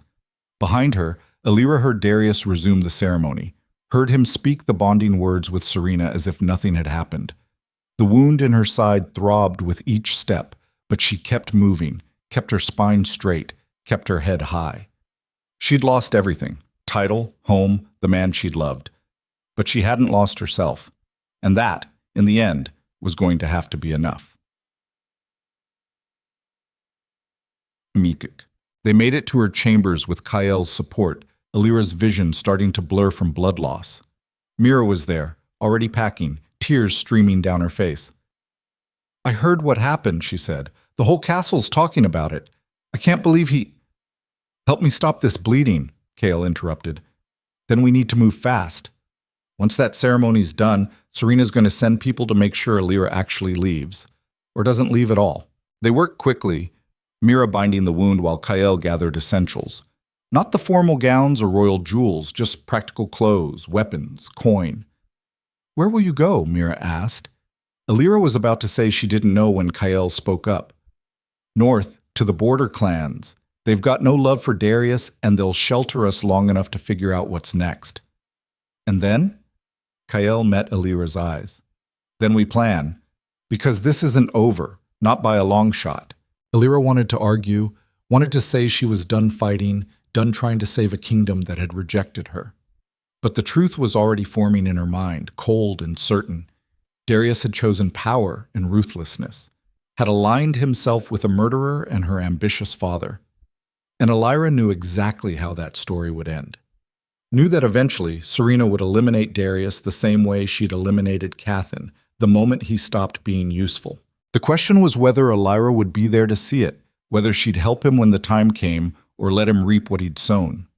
They left through a servant's entrance, 3 horses waiting thanks to Kael's foresight.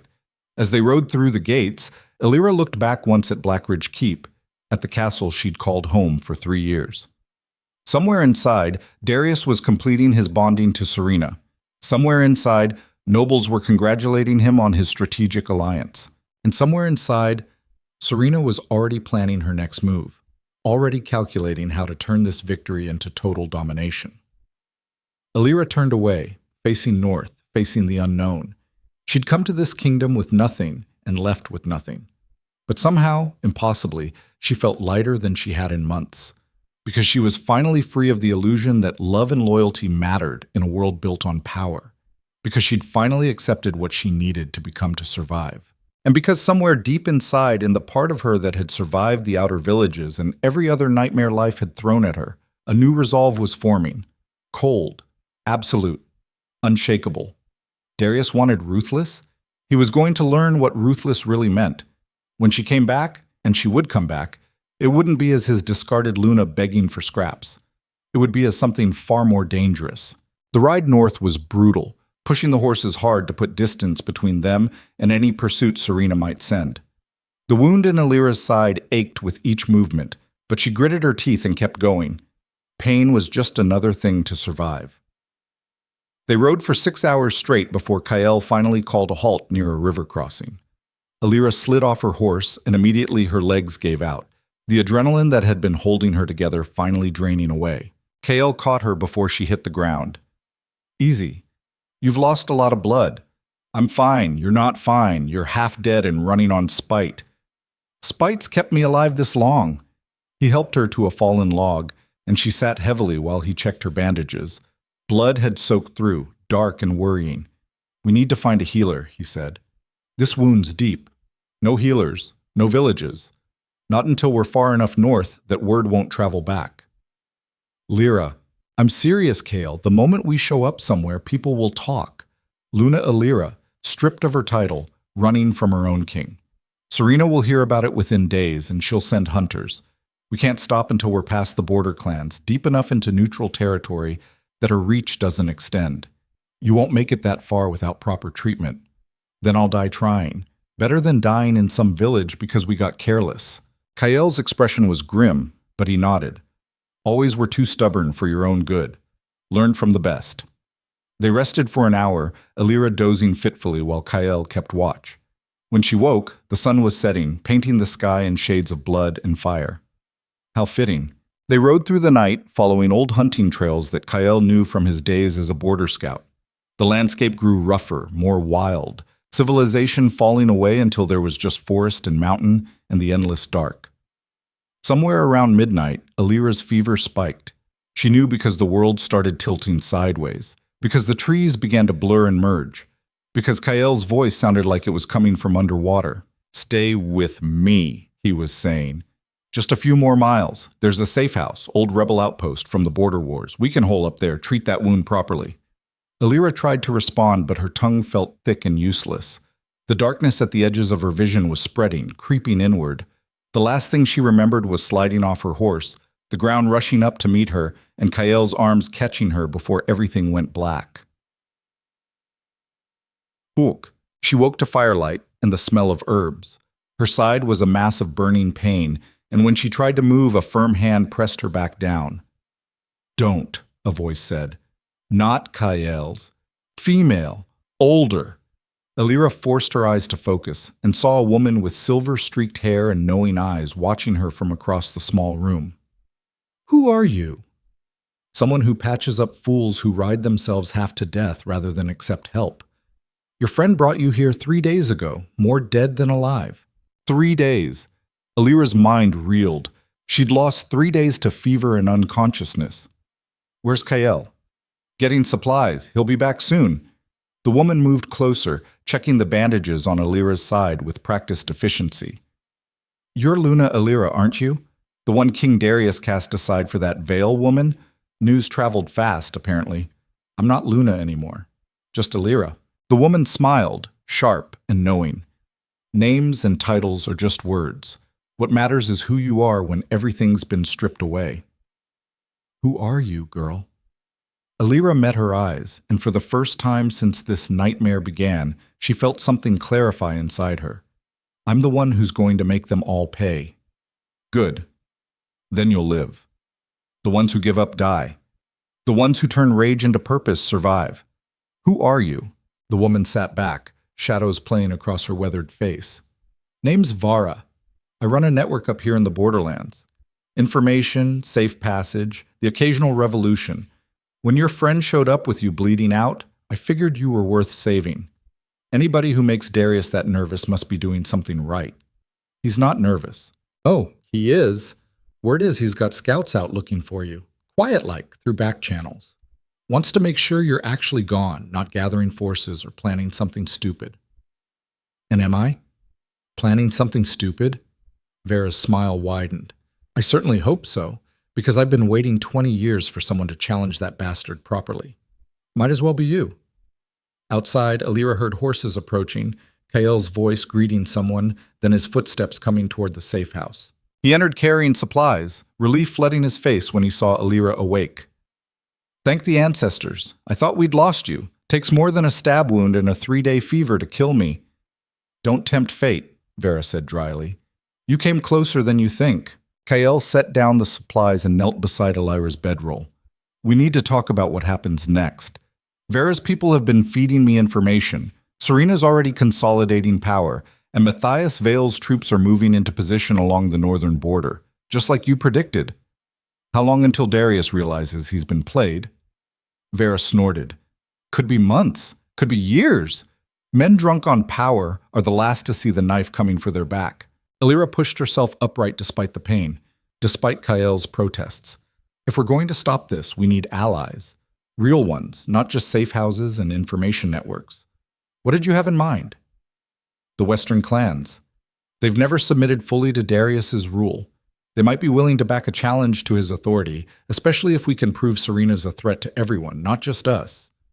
"You'd need proof," Kael said. "Real proof, not just our word against hers." "Then we get proof. We go back. Not to Black Ridge. We'd be dead before we reached the gates. But to the southern territories, to Serena's home ground. We find evidence of what she did to Cathin, evidence that even Darius can't ignore. That's suicide, Kael said flatly. Her father controls that entire region. Then we'll have to be very careful. Vara was watching her with something like admiration. You know this is a long shot, right? Even if you get proof, even if you turn the clans against Darius, you're still one woman against a king and his armies. I've been one woman against impossible odds before. I'm still here. Fair point? Alira looked between them, saw the doubt and concern, but also the willingness to follow her into this madness. I need you both to understand something, she said quietly. This isn't about winning Darius back. That's over. Dead. I accepted that the moment he chose her over honor. This is about making sure that when the kingdom falls, and it will fall if Serena's not stopped, it doesn't take innocent people with it. This is about protecting something bigger than my wounded pride. And if Darius dies in the process? Kael asked. If stopping Serena means destroying him too? Alira felt something hard and cold settle in her chest, something that would have horrified the woman she'd been a week ago. Then that's what it takes, she said. I loved him once, but the man I loved is already gone. What's left is just a king who sold his soul for power. And I won't sacrifice this kingdom to save someone who doesn't want to be saved. The words felt like poison coming out, like she was killing the last soft part of herself. But maybe that was necessary. Maybe to survive what was coming, she needed to become exactly what Darius had accused her of being too weak to be. Ruthless, calculating, willing to do whatever it took. The irony wasn't lost on her. He'd wanted a Luna who could make hard choices, who could prioritize power over sentiment. He was about to get one. Just not the one he'd chosen. The journey south took 2 weeks of hard riding through territories that grew increasingly hostile. Vera's network provided safe houses and intelligence, but the closer they got to Vale lands, the thinner those protections became. Alira's wound healed slowly, leaving a scar that pulled with each breath, a permanent reminder of Serena's blade and Darius's betrayal. They traveled in darkness mostly, avoiding main roads and staying clear of settlements where questions might be asked.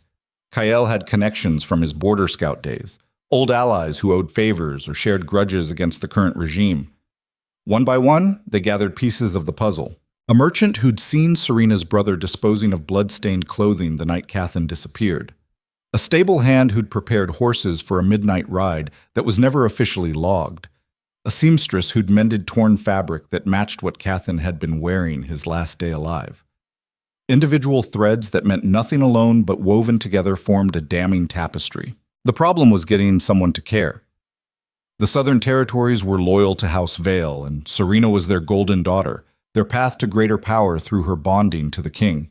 Accusing her of murder without ironclad proof would get them killed before they could speak 3 words. So they needed more than testimony. They needed physical evidence. A body, preferably. Though after 3 years, that seemed unlikely. We're missing something, Alira said one night as they camped in the ruins of an old watchtower. There has to be someone who knows where Cathin ended up. Someone close enough to Serena to be involved, but not loyal enough to keep quiet forever. Kael poked at their small fire, his expression thoughtful. Her brother, Marcus. He was the one actually seen disposing of evidence, but he's not going to talk. He's next in line to inherit if something happens to Serena. What about servants? Someone who cleaned up after them, who might have seen more than they were supposed to. Already tried. Anyone who worked in that household during that time period is either dead, disappeared, or too terrified to speak. Alira stared into the flames, her mind racing. There's a concept in investigation that applies whether you're tracking a killer or hunting prey. People leave traces. Always. No matter how careful they are, something gets left behind. A witness they didn't know was watching. A piece of evidence they thought was destroyed. The trick is finding the thread they missed and pulling until everything unravels. What about Cathin's family? She asked suddenly. Did they ever push for an investigation? His parents were dead. He had a sister, though, younger. She made noise at first, demanded answers, but she was just a girl with no power or connections. Eventually, she disappeared too. Disappeared or went into hiding? Kael's eyes sharpened. You think she's still alive?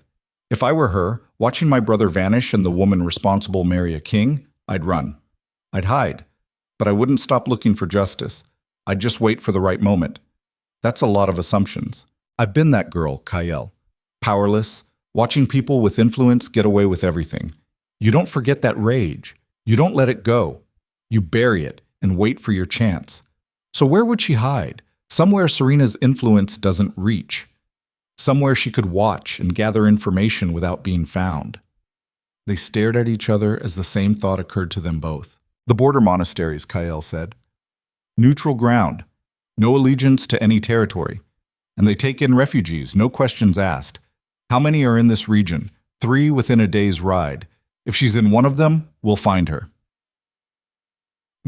The first monastery was a dead end. The monks were polite but firm. They didn't discuss their residence with outsiders. The second was abandoned, victims of the same border conflicts that had ravaged so much of this region. The third sat high on a cliff overlooking a valley, ancient stone walls wrapped in morning mist. Alira and Kael approached on foot, having left their horses at the base of the trail. A young monk met them at the gate, his expression wary. "We don't have much to offer travelers," he said. "Food and water, a place to rest, but we can't—" "We're looking for someone," Alira interrupted. "A woman, mid-20s now, would have arrived about 3 years ago, probably terrified and possibly injured." The monk's expression shuddered. "I can't discuss our residence. Her name was Lyra Reeves. Her brother was murdered by Serena Vale." The change in the monk's face was immediate and dramatic. His eyes widened, then darted toward the main building as if checking whether anyone had overheard. "You need to leave," he said, his voice dropping to an urgent whisper. "Right now. If she knows you're here asking questions—" "So she is here." "I didn't say that. You didn't have to. Please, we're not here to hurt her. We just need her testimony. Proof of what Serena did." "Why?" The monk's voice was bitter. "So you can get yourselves killed too? Serena Vale is untouchable. She's Luna now. You can't fight that kind of power." "Watch me," Alira said flatly. "I've already lost everything to that woman. The only question is whether I lose it for nothing or whether I take her down with me." The monk studied her face for a long moment, whatever he saw there apparently satisfying some internal criteria. "Wait here." He disappeared into the monastery, leaving them standing in the courtyard. Kael's hand rested on his knife, ready for betrayal or violence or both. When the monk returned, he wasn't alone. The woman with him was small, dark-haired, with eyes that had seen too much suffering for someone so young. She moved like prey, constantly checking her surroundings, ready to bolt at the first sign of danger. "Lyra?" Alira asked gently. The woman's eyes locked on her, recognition flickering across her features. "You're Luna Alira. I saw you once at a regional gathering before everything. Not Luna anymore. Just Alira now. Why are you here?" "Because Serena took something from both of us, and I want to make sure she pays for it." Lyra's laugh was harsh, broken.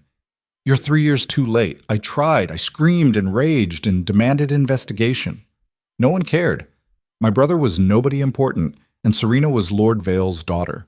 The case was closed before it even opened." "I know," Alira said. "I know what it's like to be powerless while the guilty walk free. But things have changed. Serena made a mistake when she came after me. Because unlike your brother, I have resources. I have allies. And I have nothing left to lose." Lyra's eyes were wet but fierce. "What do you need?" "Everything you know, every detail about Cathin's disappearance, and anything you might have found in the years since." "I can do better than that," Lyra said, her voice trembling with barely contained emotion. "I can show you where they buried him." The grave was in a forest 2 hours' ride from the Vale estate, marked by nothing except Lyra's memory and a distinctive rock formation. She'd followed Serena and Marcus that night 3 years ago, watched from hiding as they dumped her brother's body in a shallow hole and covered it with stones and earth. "I wanted to dig him up," she said as they stood over the site. "Give him a proper burial, but I was afraid if I did, they'd know someone had been watching. So I left him here and ran." Her voice broke on the last word, and Alira felt an echo of her own pain reflected in this stranger's grief. They were both women who'd loved men who were taken from them. The methods might have been different, but the loss was the same. "We're going to dig him up now," Alira said quietly. "And we're going to make sure everyone knows what happened to him." It took them 3 hours of hard digging to reach the remains. Time and nature had done their work, but the bones were unmistakably human, and the skull showed signs of trauma inconsistent with accident or natural death. Murdered, Kyle said grimly, examining the fracture patterns. Blunt force, probably from behind. Lyra was crying silently, her hands pressed to her mouth. Elira put an arm around her shoulders, this girl she barely knew but understood completely. "We'll make this right," she promised. "I swear to you."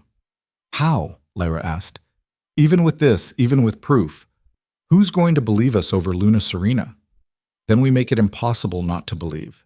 We bring this to someone who can't be bought or intimidated, someone whose word carries weight even Darius can't ignore." "Who?" Elira met Kyle's eyes. "Elder Marcus. He performed the bonding ceremony. He's traditional, honorable, and he's never liked political manipulation. If we present him with undeniable evidence of murder, he'll have to act on it. And if he doesn't, then we take it public. Bring Cathan's remains to the capital, lay them at the steps of the Great Hall, and let everyone see what their new Luna really is. There's a particular kind of determination that comes from having nothing left to lose. It's different from the calculated strategy of someone protecting their position or the aggressive ambition of someone seeking power. It's cleaner, somehow, pure. When you've already lost everything that mattered, when you've been stripped down to nothing but your convictions and your rage, you become dangerous in ways that people who still have something to protect can never match. Because you'll take risks they won't. You'll sacrifice things they can't. You'll walk into fire without hesitation because burning alive doesn't scare you anymore. Not when you're already in hell. They wrapped Cathan's remains carefully, reverently. Lyra spoke words over her brother, final farewells she'd never gotten to say. Then they began the journey back north, carrying their proof and their fury in equal measure. The trip back was faster, more direct. They weren't sneaking anymore, weren't hiding. Elira had decided that stealth and caution had gotten her exactly nowhere, and it was time for a different approach. They rode straight through Vale territory in broad daylight, Cathan's remains secured on a pack horse, making no attempt to conceal what they carried or where they were going. Word spread ahead of them like wildfire.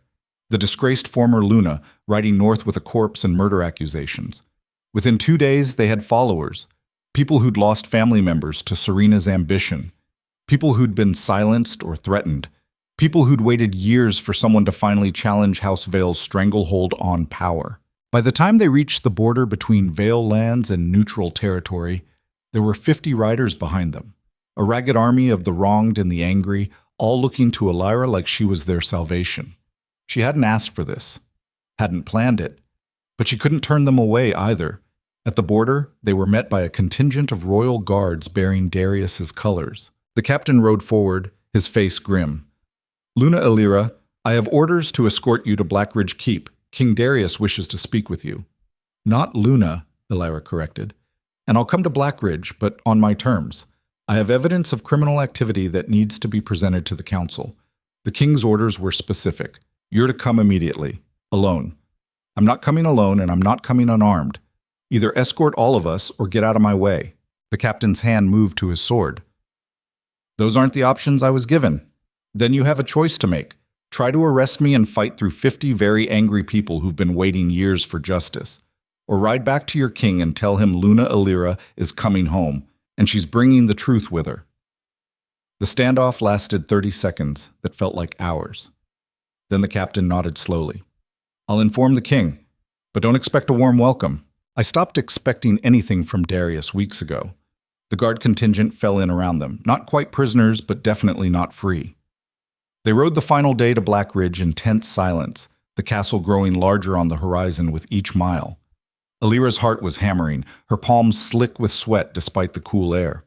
She was riding back to the place that had exiled her, carrying evidence that would either vindicate her or get her killed. Probably both. Cale rode beside her, his expression unreadable. "You ready for this?" "No, but I'm doing it anyway. That's generally how the important things go." As they approached the gates, Elira could see crowds gathering. Word had spread about her return, and it seemed like half the kingdom had turned out to watch what happened next. The gates opened, and they rode into the courtyard where she'd trained, where she'd laughed with Kyle, where she'd fallen in love with a man who'd turned out to be a stranger. Darius was waiting at the top of the steps, Serena at his side. He looked older than Elira remembered, the weight of the crown pressing down visibly on his shoulders. Serena looked triumphant, her smile sharp and satisfied. Elira dismounted, gestured for the others to do the same. Lyra helped carry Cathin's wrapped remains, and together they walked toward the steps. The crowd had gone silent, hundreds of eyes watching this confrontation. "Darius," Elira said, her voice carrying across the courtyard, "I've come to present evidence to the council. Evidence of murder committed by your Luna." "These are lies," Serena said immediately. "Desperate fabrications from a woman who can't accept..." "Then you won't mind if we let Elder Marcus examine the evidence and make his own determination." Darius's expression was unreadable. "What evidence?" Elira nodded to Lyra, who stepped forward and carefully unwrapped the remains. The crowd gasped. Several people turned away. But Elira kept her eyes on Darius, watching his face as he saw the skull, the broken bones, the physical proof of what his Luna had done. "This is Cathin Reeves," Elira said, "Serena's former fiancé, the man who supposedly ran away 3 years ago. Except he didn't run. He was murdered, beaten to death, and buried in an unmarked grave in the forest outside the Vale estate."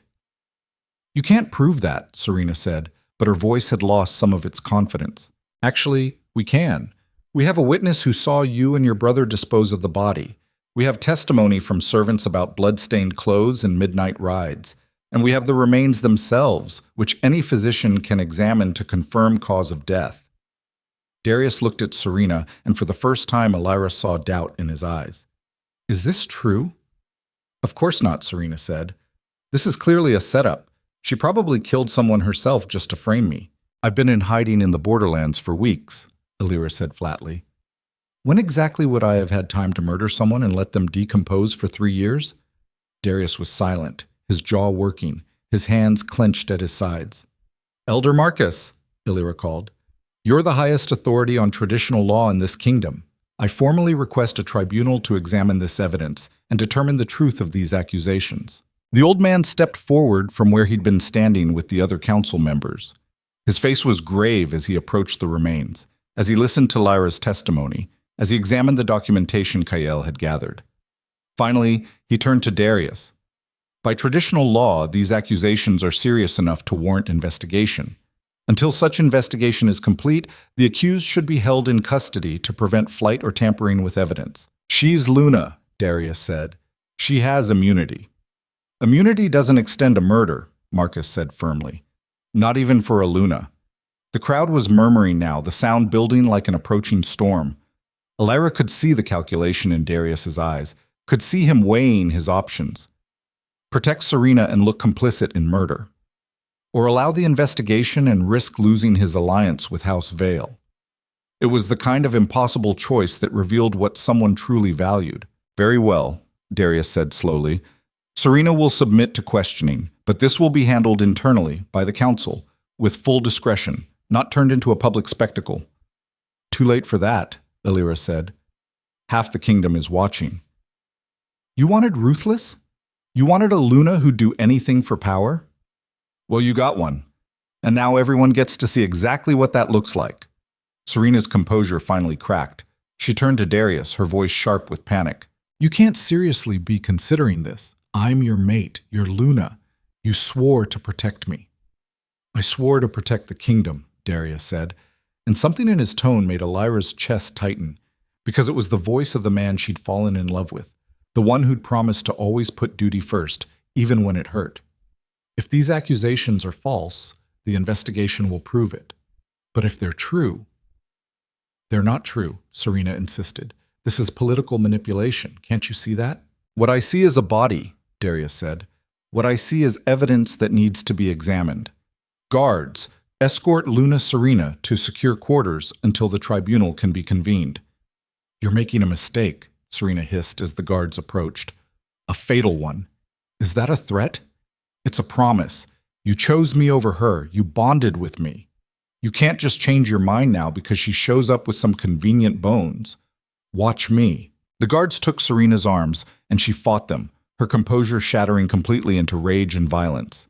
It took 4 men to subdue her, and even then she was screaming threats and accusations as they dragged her away. The courtyard erupted in chaos, nobles shouting over each other, the crowd pressing forward for a better view. Through it all, Illyra stood perfectly still, watching Darius, waiting for him to look at her. When he finally did, his expression was haunted. "We need to talk," he said. Privately. "I think we're past private conversations. Please, just give me 10 minutes. Against every instinct, against Kael's warning look, Illyra nodded. 10 minutes.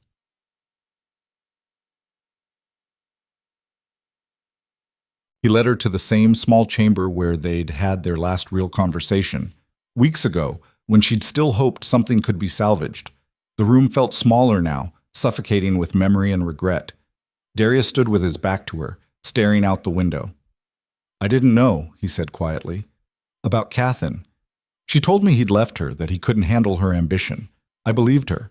You wanted to believe her. There's a difference. Maybe. Or maybe I was so desperate for the alliance her father offered that I didn't ask the questions I should have. Why tell me this now? Why not just let the tribunal do its work? Because I owe you honesty. Finally. After everything." He turned to face her, and the exhaustion in his eyes was devastating. "I made a mistake," he said, "choosing her over you. I told myself it was strategic, necessary, the hard choice a king had to make, but the truth is I was afraid. Of what? Of how much I loved you, of how completely I'd given you my heart.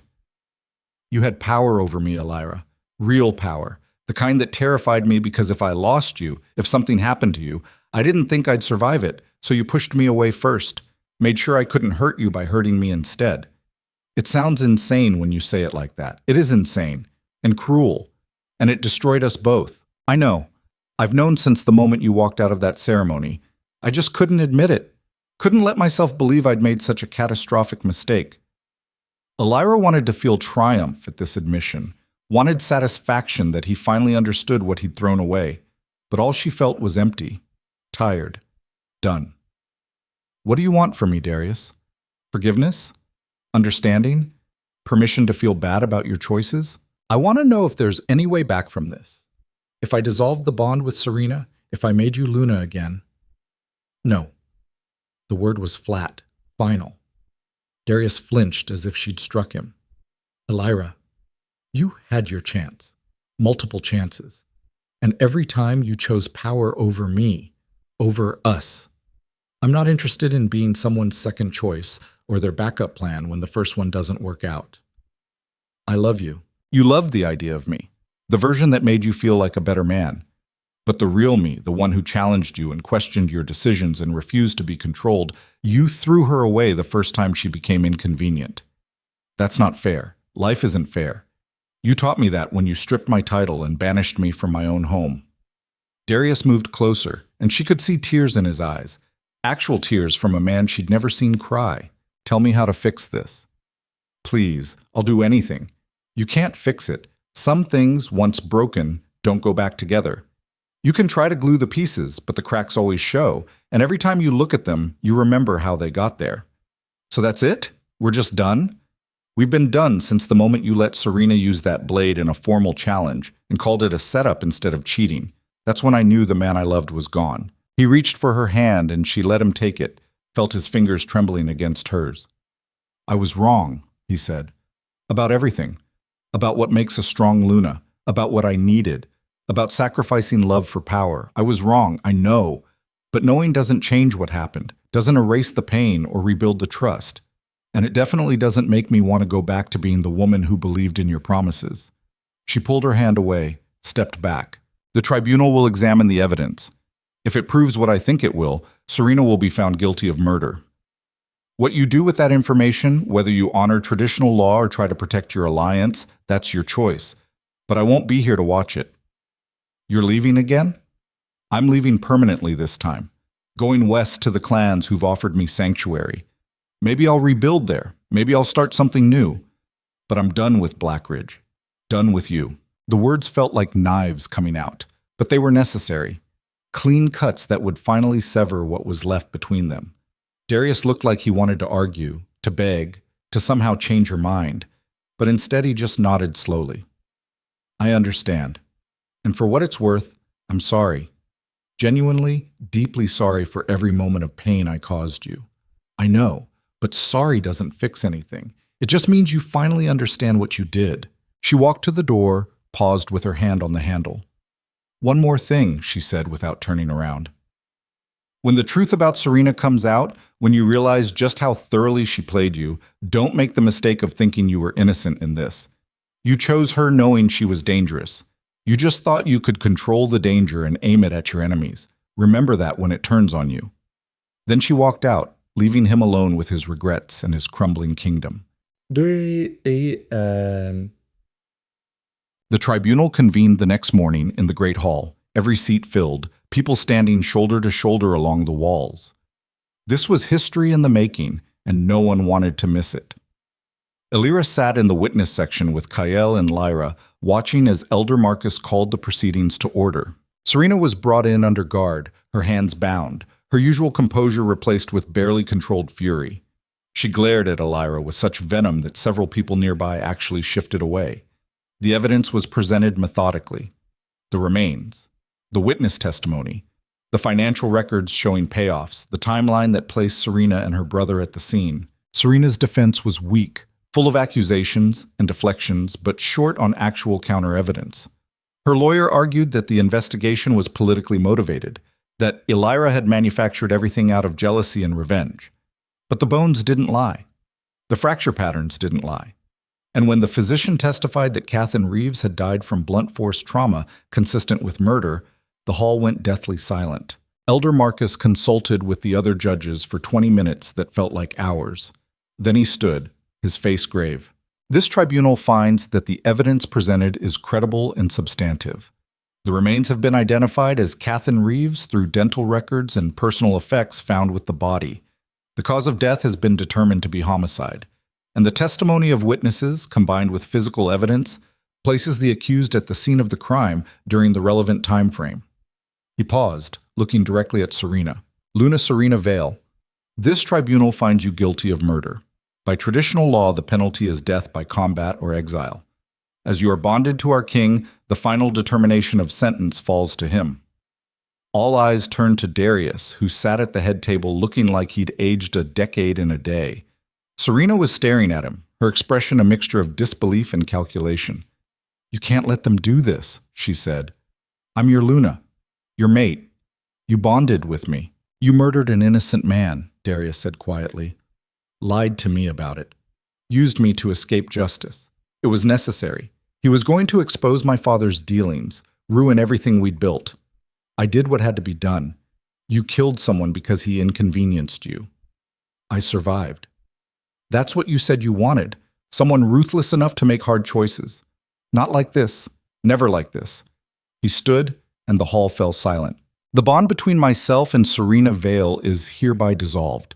She is stripped of her title as Luna and will be exiled to the neutral territories, forbidden from ever returning to this kingdom or any allied lands." "Exile," Serena spat. "How merciful. Too afraid to actually execute me because you're worried about my father's reaction. Your father will be informed that any retaliation for the lawful consequences of your actions will be considered an act of war. You're making enemies you can't afford, Darius. I'm righting wrongs I should never have allowed. Guards, remove her." As they dragged Serena toward the door, she wrenched herself free for one moment, turned back to face the hall. "This isn't over," she screamed. "None of you understand what's coming, what forces are already in motion. You think you've won, but you've just started a war you can't possibly win." Then the guards had her again, and she was gone, her threats echoing in the sudden silence. Darius looked at Elira across the hall, and she saw the question in his eyes. But she had no answers for him, no comfort to offer, no reassurance that everything would somehow work out, because Serena's final words had the ring of truth to them. This might have been a victory, but it felt like the opening move of something larger, something darker.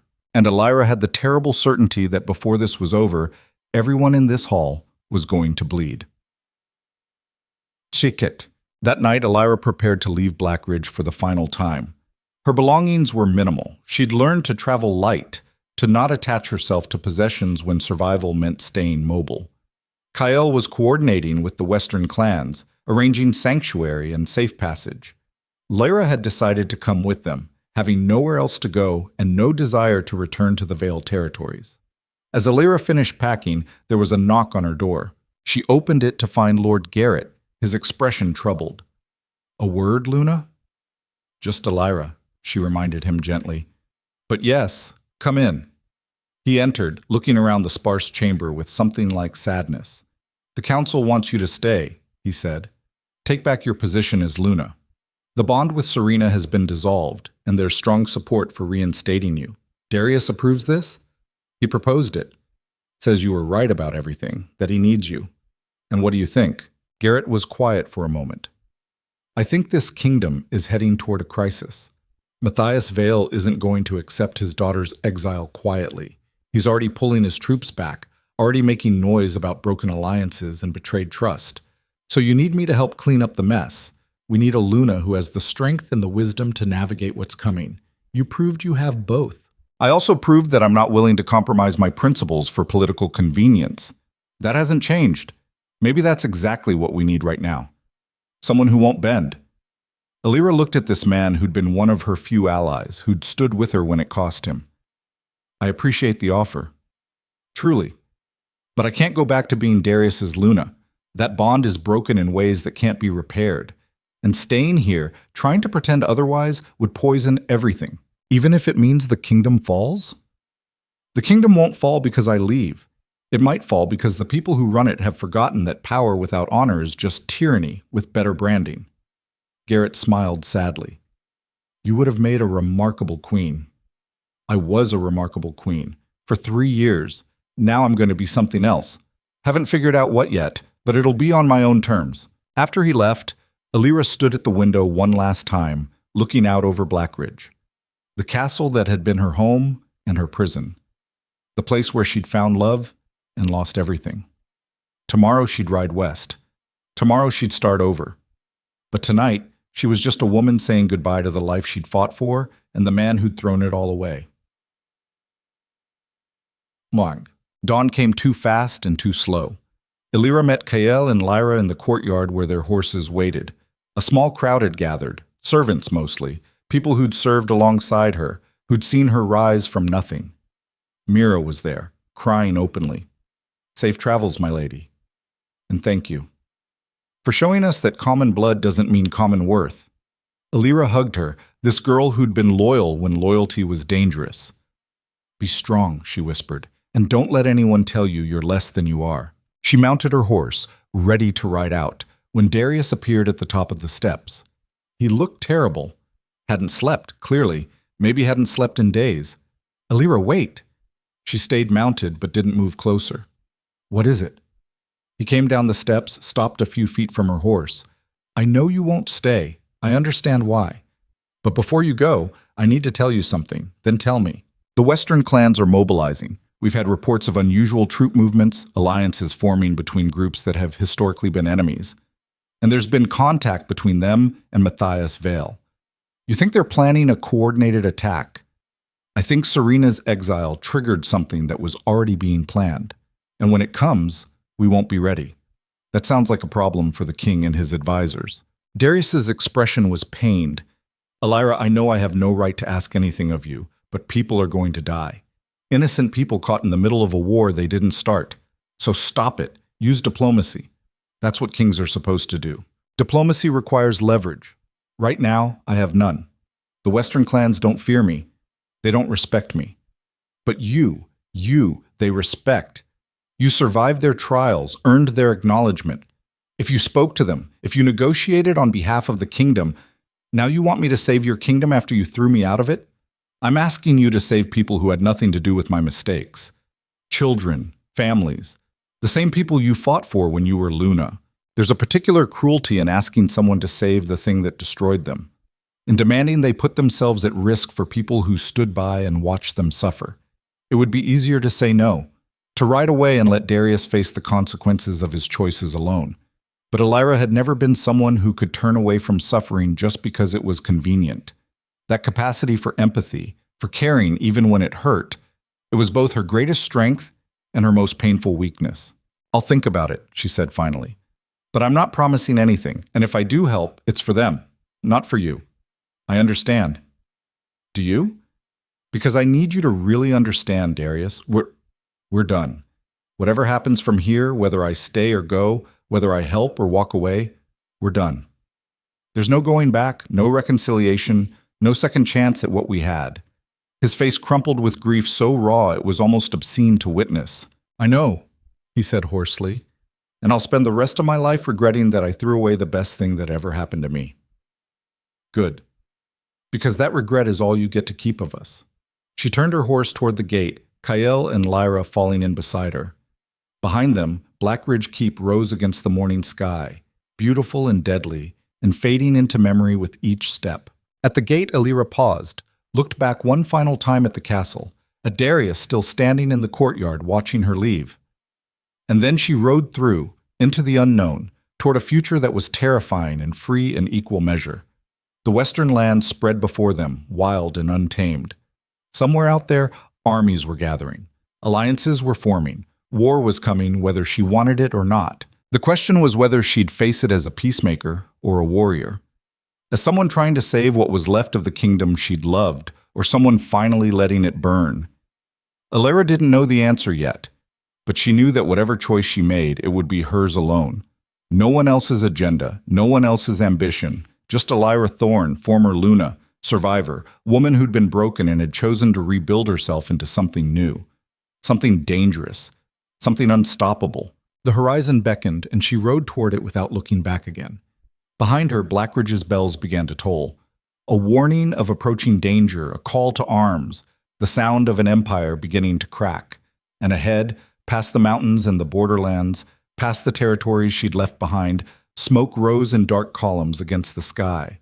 The Western clans weren't just mobilizing, they were already burning.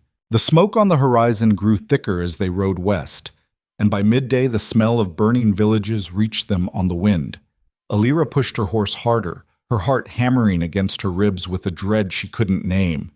This wasn't random raiding. This was systematic destruction, the kind that came from organized military force with clear objectives. When they crested the ridge overlooking the border settlement of Thornhaven, the full scope of the devastation became visible. The village was gone, not just damaged or raided, completely erased.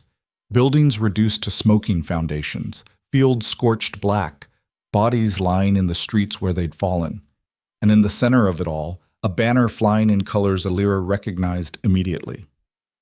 House Vale.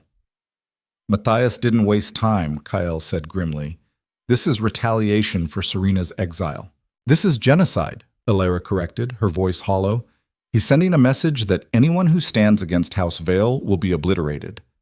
Lyra had gone pale, her hands trembling on her reins. My brother's justice cost all these lives. No, Alira said sharply. Your brother's murder cost these lives. Serena's choice to kill him, Matthias's choice to protect her. Darius's choice to bind himself to their corruption, those choices led here. Not your pursuit of truth, but the weight of it sat heavy in Alira's chest nonetheless.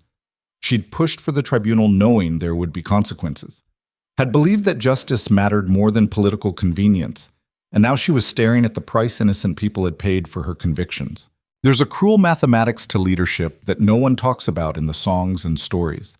Every choice you make has a cost, and sometimes that cost is measured in lives you'll never meet, in villages you'll never visit, in children who'll never grow old enough to understand why they had to die.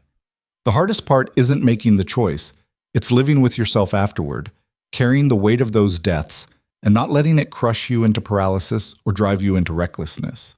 It's understanding that sometimes there are no good options, only less terrible ones, and you still have to choose. We need to get to the clan holdings, Alira said. Warn them this is coming. Maybe there's still time to evacuate, to get people to safety before Matthias's forces arrive.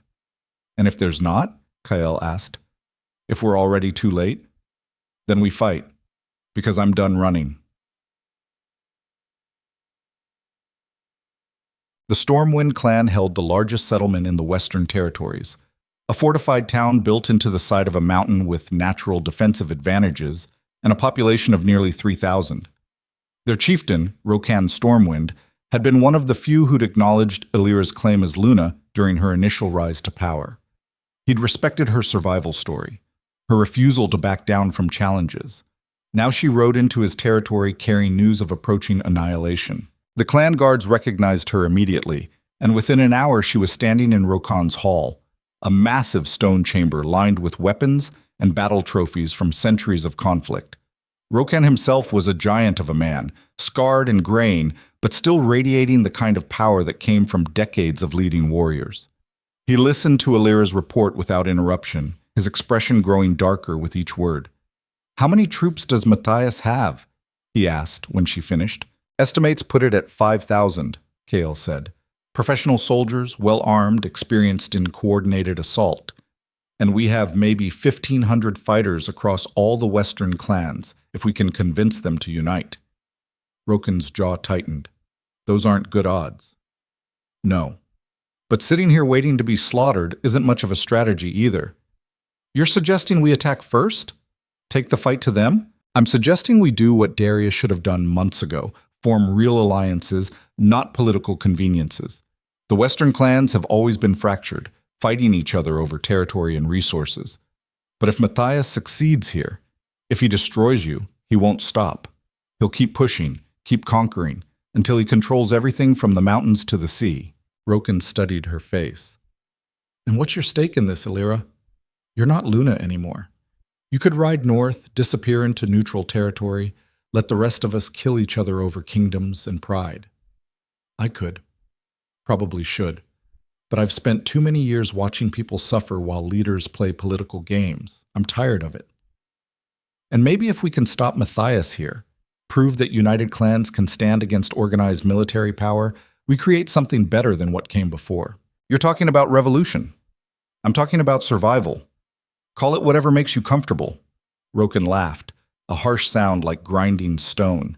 "You've got fire, girl. Always did. That's why I supported you when the others thought you were just Darius's pretty mistake. I was never his mistake. He was mine." "Fair enough. So, what's your plan?" Alira moved to the large map spread across Rokan's war table, her mind already working through terrain and tactics. Matthias's forces are moving west in 3 columns, burning everything as they advance.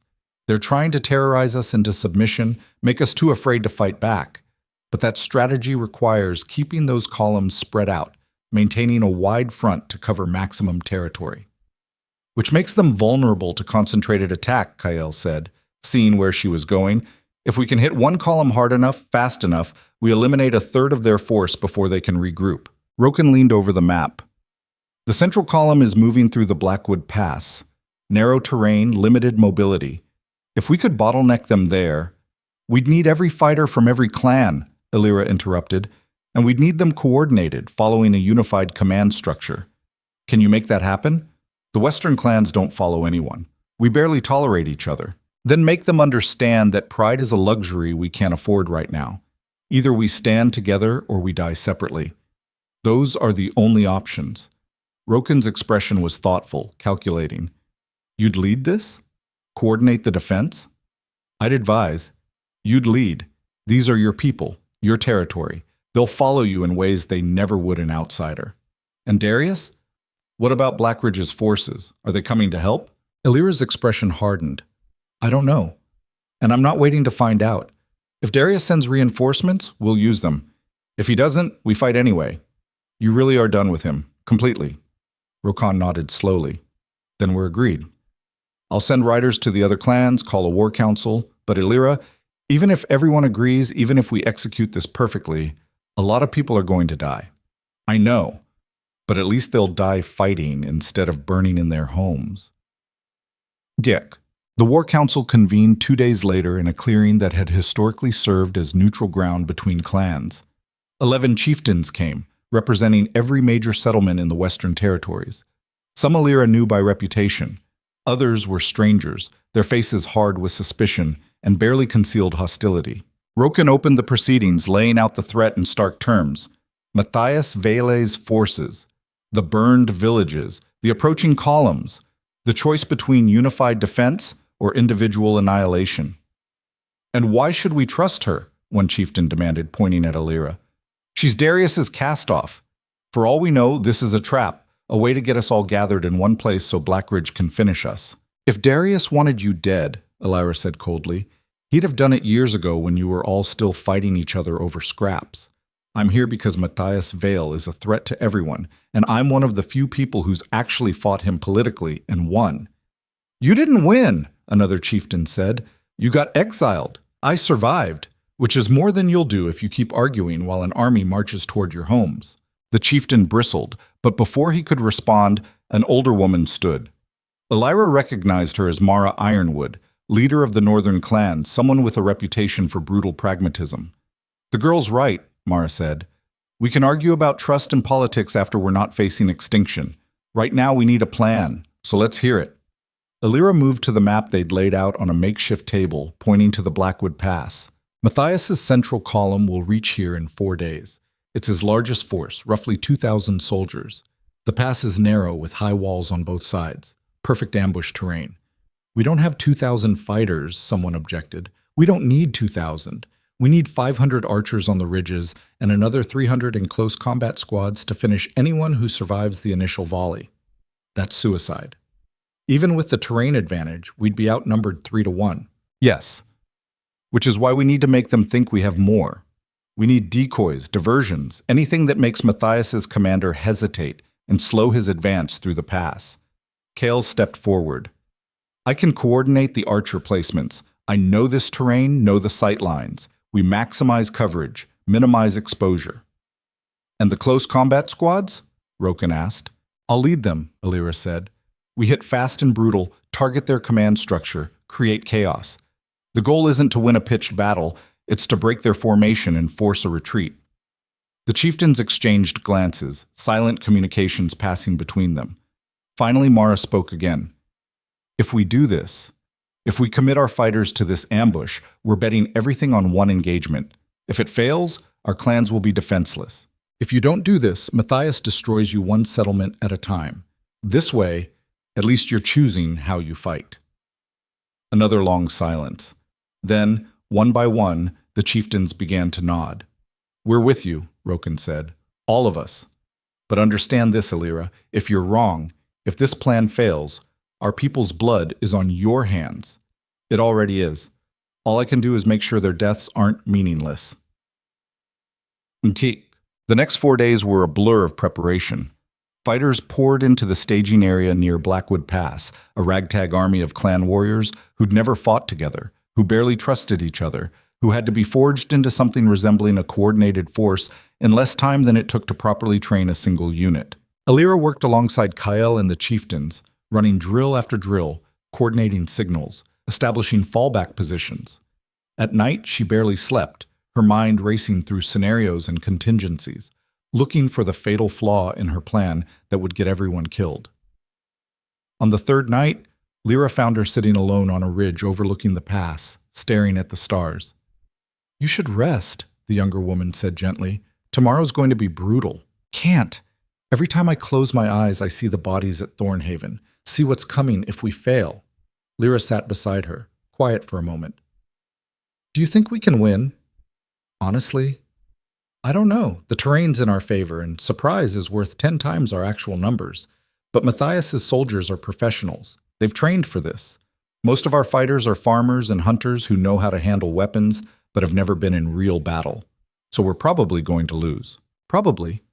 But there's a chance. A real chance. And that's more than most people get. Lyra was quiet again, then spoke softly. I used to hate you, you know, when I first heard about you being made Luna.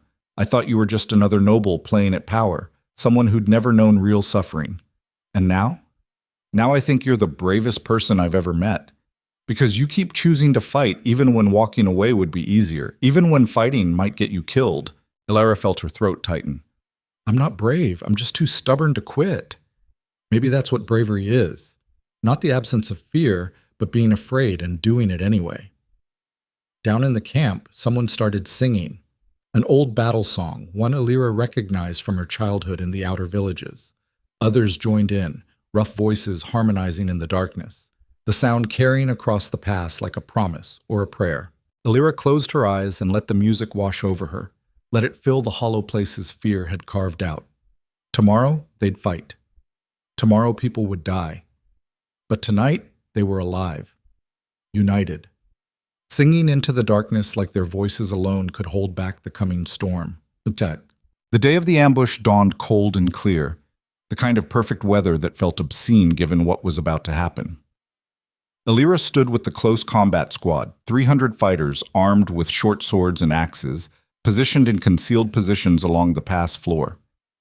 Above them, Kyle commanded 500 archers spread across the ridges, invisible among the rocks and sparse vegetation. And somewhere to the south, Matthias Vale's central column was marching toward them, confident and unstoppable. Until they weren't. The first scouts appeared around midday, advance riders checking the pass for threats.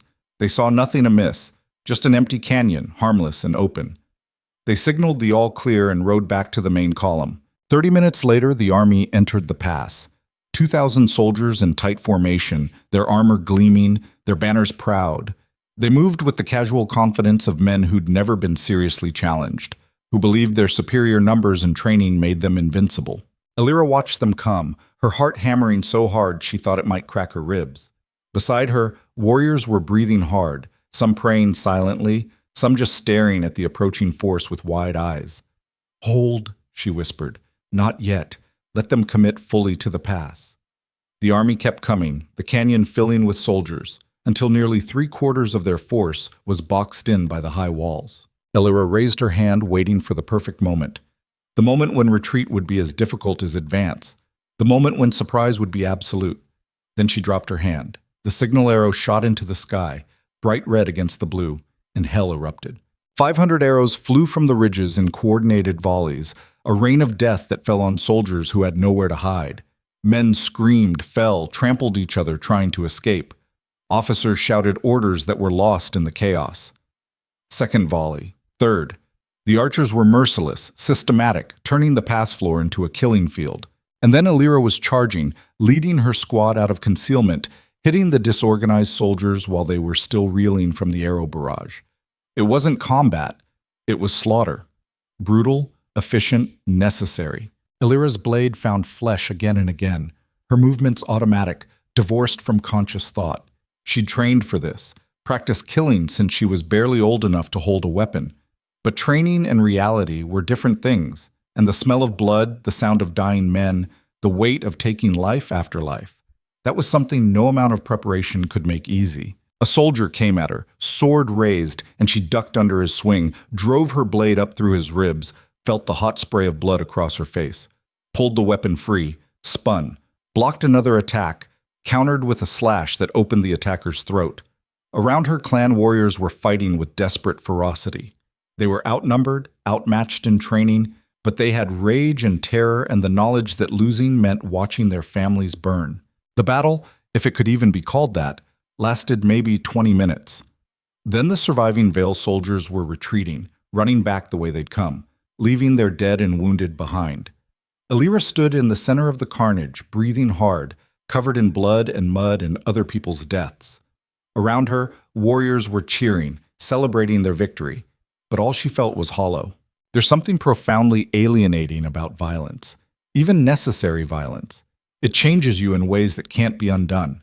Every life you take, even in righteous combat, even in clear self-defense, costs you something. A piece of your humanity, maybe, or just your belief that the world operates on principles of fairness and justice. You become someone who knows, deep in your bones, that survival sometimes requires becoming a monster. And you have to decide whether you can live with that knowledge or whether it destroys you from the inside out. "Casualties," she called out, her voice hoarse. "Get me a count." Roken appeared beside her, his face grim. 87 dead on our side, maybe twice that wounded, but we killed at least 600 of theirs and sent the rest running. "It's not enough," Alira said. "Matthias still has 4,000 soldiers spread across his other 2 columns. When word reaches them about what happened here, they'll regroup, coordinate, come at us with everything they have. So what do? We don't give them time to regroup. We hit the western column tonight while they're still scattered, then the eastern column tomorrow. Keep them off balance, keep them bleeding, until either they withdraw or we've whittled their numbers down to something we can actually fight in open combat. You're talking about a week of constant fighting. Our warriors won't last. Then we find more warriors. We recruit from every settlement, arm everyone who can hold a weapon. This isn't about military strategy anymore, Rokan. This is about survival." He looked at her for a long moment, something like awe in his expression. "You know you're describing total war, turning the entire Western Territory into a battlefield. Matthias already did that when he started burning villages.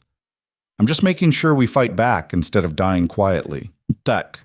For 6 days, the Western Territories burned with constant combat.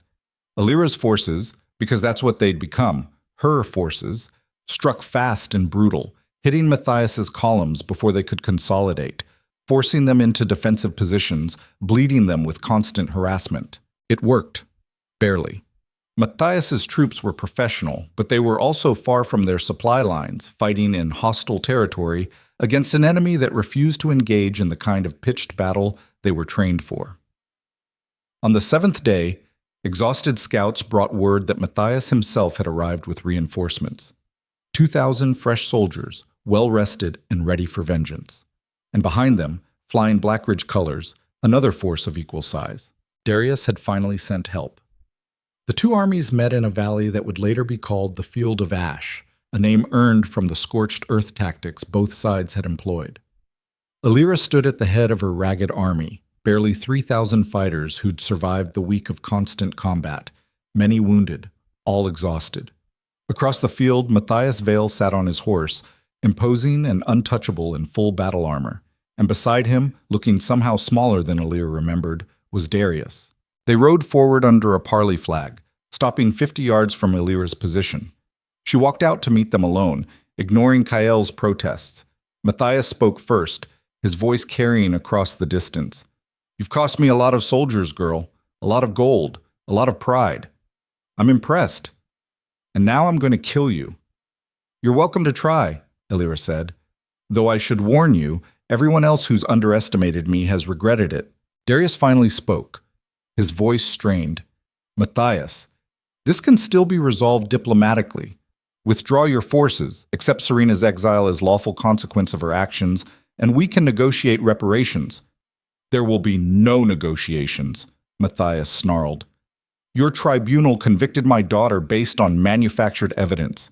You humiliated my house, and now you'll pay for it in blood and territory." "The evidence wasn't manufactured," Alira said. "Your daughter is a murderer. That's fact, not politics. My daughter is a survivor in a world that crushes the weak. She did what was necessary. She killed an innocent man because he threatened her ambitions. If that's your definition of necessary, then we have nothing to discuss." Matthias's eyes were cold, calculating. "You know you can't win this. Even with Blackridge's forces, you're outnumbered. I could end this in an hour. Maybe. But it'll cost you. Every warrior here knows what you did to Thornhaven, knows what you'll do to their families if they surrender. So they'll fight. They'll die. But they'll take so many of your soldiers with them that even if you win, you'll be too weak to hold the territory. And then the other kingdoms will move in, carve up what's left, and House Vale will be a footnote in history. The mathematics of total war. Brutal. Accurate." Matthias's jaw tightened. "What are you proposing? Single combat?" "You and me. Winner takes all. Your forces withdraw if I win. My forces stand down if you win. That's insane. It's efficient. And it gives your soldiers a chance to go home alive." Matthias laughed. "You think you can beat me? I've been training in combat since before you were born." "Probably not, but I've been surviving since before I could walk. We'll see which one matters more." Darius was staring at her like she'd lost her mind. "Alira, don't do this. This isn't necessary." "Actually, it is. Because one way or another, this ends today. I'm tired, Darius. Tired of fighting. Tired of watching people die for political games. So let's settle this the old way. Blood and honor and no armies to hide behind." Matthias studied her face, clearly trying to determine if she was serious or suicidal. "Single combat," he said finally. "Traditional rules. Fight until one yields or dies, and all forces honor the outcome." "Agreed. Then prepare yourself, girl, because I'm going to make an example of you that'll be remembered for generations." Alira smiled, cold and sharp. "That's what everyone says, right up until I prove them wrong." They fought in the center of the valley, two figures surrounded by thousands of watching warriors. Matthias was bigger, stronger, more technically skilled. He moved like someone who'd spent decades perfecting the art of killing. But Elira was faster, meaner, willing to fight dirty in ways that honorable combat training never prepared you for. The first exchange was cautious, both of them testing range and reaction time. Matthias attacked with textbook precision, strikes designed to overwhelm through superior technique. Elira dodged, countered, went for vulnerabilities his armor exposed. They circled each other, trading blows that would have killed lesser fighters. Blood appeared on both of them, Elira's shoulder, Matthias's thigh. The combat intensified. Matthias was trying to end it quickly, using his strength advantage to batter through her defense. But Elira had learned long ago that you didn't beat stronger opponents by matching their strength. You beat them by making them exhaust themselves, by staying alive until their advantages became liabilities. She danced away from his heavy swings, let him chase her, forced him to work harder for every strike. His breathing grew labored, his movements slower. And then Elira saw her opening. Matthias overcommitted on a downward strike, his weight too far forward. She stepped inside his guard, drove her blade up under his breastplate, felt it punch through mail and flesh. He staggered back, shock written across his face. She'd actually hurt him, seriously hurt him, but he wasn't done. With a roar of rage and pain, he lunged forward, caught her with a backhand strike that sent her flying, her weapon spinning away. Elira hit the ground hard, tasted blood, felt her ribs scream in protest. Matthias advanced, his sword raised for the killing blow despite the wound in his side. "This is where you die," he said. Elira's hand found a rock, sharp-edged and heavy. As Matthias brought his sword down, she rolled, came up swinging, drove the rock into his wounded side with everything she had left. He screamed, dropped his sword, clutched at the injury, and Elira was there, her hands finding his throat, squeezing with desperate strength. They went down together, Matthias trying to throw her off, Elira holding on with the grim determination of someone who'd survived too much to die here. His struggles grew weaker. His face turned purple. And finally, he went still.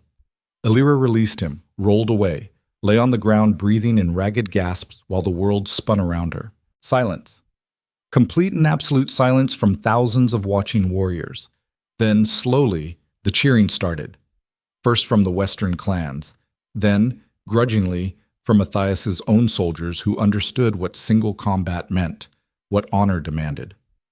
Elira pushed herself to her feet, swaying, covered in blood and mud and bruises. She looked at Matthias's body, this man who'd brought so much death in the name of his daughter's wounded pride, and she felt nothing, no triumph, no satisfaction, just exhaustion and the knowledge that more people were alive because of what she'd just done. Darius was suddenly there, having run across the field, his hands hovering near her like he wanted to touch her, but didn't dare. "You won," he said, his voice thick with emotion. "You actually won." "No," Elira said quietly. "I survived. There's a difference. Let me help you." "I don't need your help. I need your forces to make sure Matthias's army honors the terms and withdraws. Can you do that?" "Yes." "Of course." "But Elira..." "There's nothing else to say, Darius. We're done. This changes nothing between us." She walked away from him toward Rokan and the clan chiefs who were waiting with something like reverence in their eyes. Behind her, she heard Darius calling her name one more time. She didn't look back. The aftermath of war is always uglier than the combat itself. The wounded to treat, the dead to bury, the survivors to rebuild from rubble and ashes. Elira stayed in the Western Territories for 2 months, helping coordinate relief efforts, making sure Matthias's forces actually withdrew, negotiating the fragile peace that emerged from all that bloodshed. Darius sent letters. She didn't read them. He sent emissaries. She refused to meet with them. Finally, he came himself, riding into Rokan's territory alone except for 2 guards, looking older and more worn than Elira had ever seen him. She met him in the same hall where she'd first proposed the defense of Blackwood Pass, in the same place where she'd transformed from exile to war leader. "Thank you for seeing me," he said. "I'm seeing you so you'll stop coming. Say what you need to say, then leave." Darius flinched at her tone but pressed on. "The Council wants to formally thank you for saving the Western Territories, for preventing what would have been a catastrophic war. They're proposing to restore your title, offer full honors. I don't want their thanks or their titles. Then what do you want? To be left alone. To rebuild something that isn't tainted by politics and betrayal and the memory of what we had. He moved closer, his expression desperate. We could rebuild together, start over. I've learned, Alara. Learned what matters, what real strength looks like. Give me one more chance to prove... No. The word was final, absolute. Darius's face crumpled. I love you. I've always loved you. I was just too much of a coward to choose that love over power. I know. And maybe in another life, in another world, that would be enough. But in this one, you made your choices. You threw away something precious because you thought you could always get it back. And now you're learning that some things, once broken, stay broken. So there's nothing I can do, nothing I can say. You can leave. You can let me build a life that doesn't revolve around forgiving you or trying to salvage what you destroyed. You can give me that much, at least. There's a particular kind of grief that comes from watching someone finally understand what they lost. It's different from anger or vindication. It's just sad. A recognition that two people who once fit together perfectly are now strangers wearing familiar faces, and no amount of longing can change that. Alara felt that sadness as she watched Darius realize she meant every word. That this really was goodbye. Not the dramatic temporary kind. The permanent one. I'll go, he said finally, his voice breaking. But I want you to know that you were the best thing that ever happened to me. And losing you was the worst mistake I'll ever make. I know, but that's your burden to carry, not mine. He left without another word, and Alara watched from the window as he mounted his horse and rode away, getting smaller and smaller until he disappeared beyond the ridge. And then finally, she allowed herself to cry, not for what they'd had. That was dead and buried and properly mourned, but for what they could have had, if he'd been brave enough to choose love over legacy. If she'd been wise enough to see the cracks before they shattered everything. The tears came hard and cleansing, washing away the last remnants of hope she hadn't realized she'd been carrying. When they finally stopped, she felt lighter. Empty, but lighter. Lyra found her there an hour later, still standing at the window, staring at nothing. He's really gone? Really gone? How do you feel? Alara considered the question. Free, she said finally. Sad and free and ready to be something other than Darius's Luna or his enemy. Just Alara, whoever that turns out to be. The Western clans are saying you should lead them. Officially. Be their queen. I'm not interested in being anyone's queen, but I'll help them build something better than what we had. A council of chiefs instead of one ruler. Shared power instead of concentrated. It won't be perfect, but maybe it'll be less fragile. Lyra smiled. You're still trying to save the world. Just my corner of it. That's all anyone can really do. 6 months later, Alara stood on the same ridge where she'd watched Thornhaven burn, but now the valley below showed signs of rebuilding. New structures rising from ash, fields replanted, people moving through the streets with purpose instead of fear. The Western territories had formed a coalition government. 11 clans represented equally in decision-making.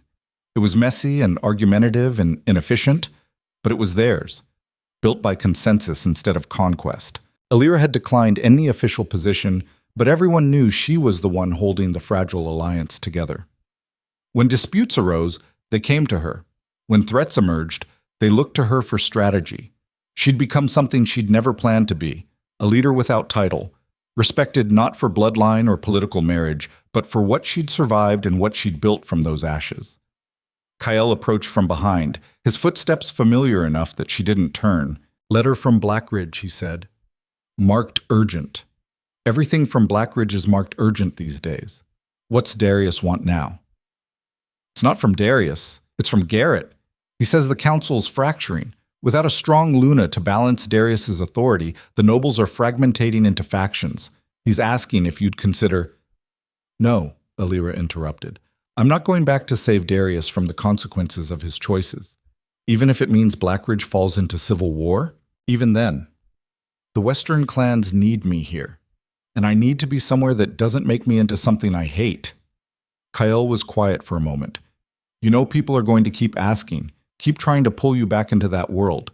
Let them. I'll keep saying no. Eventually they'll understand. And if they don't, then I'll say it louder.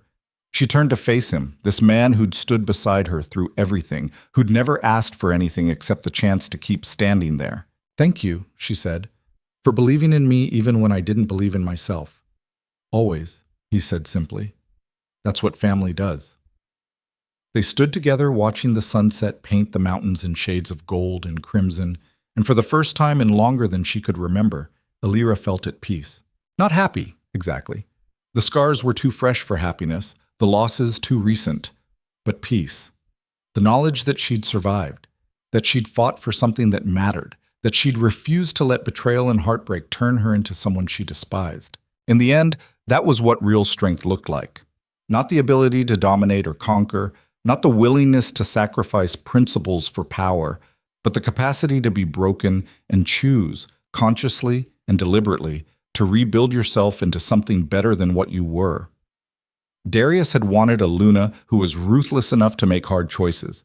He'd gotten Serena, and it had destroyed him. But Elira had become something more valuable, someone who understood that the hardest choice was often choosing to remain human in a world that rewarded monsters.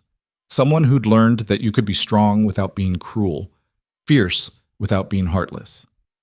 She was no one's Luna now, no one's queen. She was just Elira Thorne, survivor, warrior, builder of new things from the wreckage of old. And that, she'd discovered, was enough. Sumches. Years would pass before Elira saw Darius again. Blackridge endured its fracturing and emerged weaker but intact. The Western Coalition grew stronger, became a model that other territories began to study and emulate. Serena disappeared into the neutral lands, last seen heading toward the Eastern Kingdoms. Some said she was gathering forces for revenge. Others claimed she'd given up power entirely, become a hermit living off the land. Elira didn't particularly care either way. Serena was the past, and she'd spent too long being haunted by things that were over. When they finally met again, it was at a neutral gathering called to negotiate trade agreements between territories. Darius looked distinguished in a way that came with age and hard-won wisdom. The crown had weathered him but not broken him. He approached her during a break in negotiations, tentative and respectful. "Elira, you look well. So do you." They stood in awkward silence, two people who'd once known each other intimately, and now were strangers bound only by shared history. "I heard about the Coalition's success," Darius said, "what you've built out there. I'm proud of you. I didn't do it for your pride. I know, I just wanted you to hear it anyway." She studied his face, looking for the man she'd loved, finding only echoes and shadows. "Did you ever figure it out?" she asked. "What you were really afraid of? Loving someone more than power, being vulnerable, losing control. And now? Now I know that power without love is just isolation, but I learned that too late to matter." "It wasn't too late," Elira said gently. "It was just too late for us." "Is there someone else?" "I heard rumors." "There's me, finally, fully." "That's enough." He nodded, acceptance and regret mingling in his expression. "I'm glad you found peace, even if it wasn't with me. I'm glad you found wisdom, even if it cost us everything to get there." They parted without drama or tears or final proclamations. Just two people who'd once meant everything to each other, acknowledging that they'd both survived the wreckage and come out changed. As Elira walked away, she felt the last thread of what they'd been snapped cleanly. Not painful anymore, just complete. She returned to the Western Territories that night, to the home she'd built in Stormwind, to the life she'd constructed from determination and refusal to stay broken. Lyra was waiting with reports on the autumn harvest. Kale had questions about border patrols. Rokan wanted her input on a dispute between clans. Normal things, important things, things that mattered because they were about building and protecting and creating something better. As Elira settled into the familiar rhythm of her work, she felt gratitude for the pain that had brought her here, for the betrayal that had forced her to discover who she was when everything was stripped away. She'd been Luna once, had worn a crown and ruled beside a king, but she'd become something more valuable in the end. She'd become herself, undiluted, uncompromised, unbreakable. And that, she knew with bone-deep certainty, was the only crown that really mattered, the only one that couldn't be taken away, the only one worth wearing.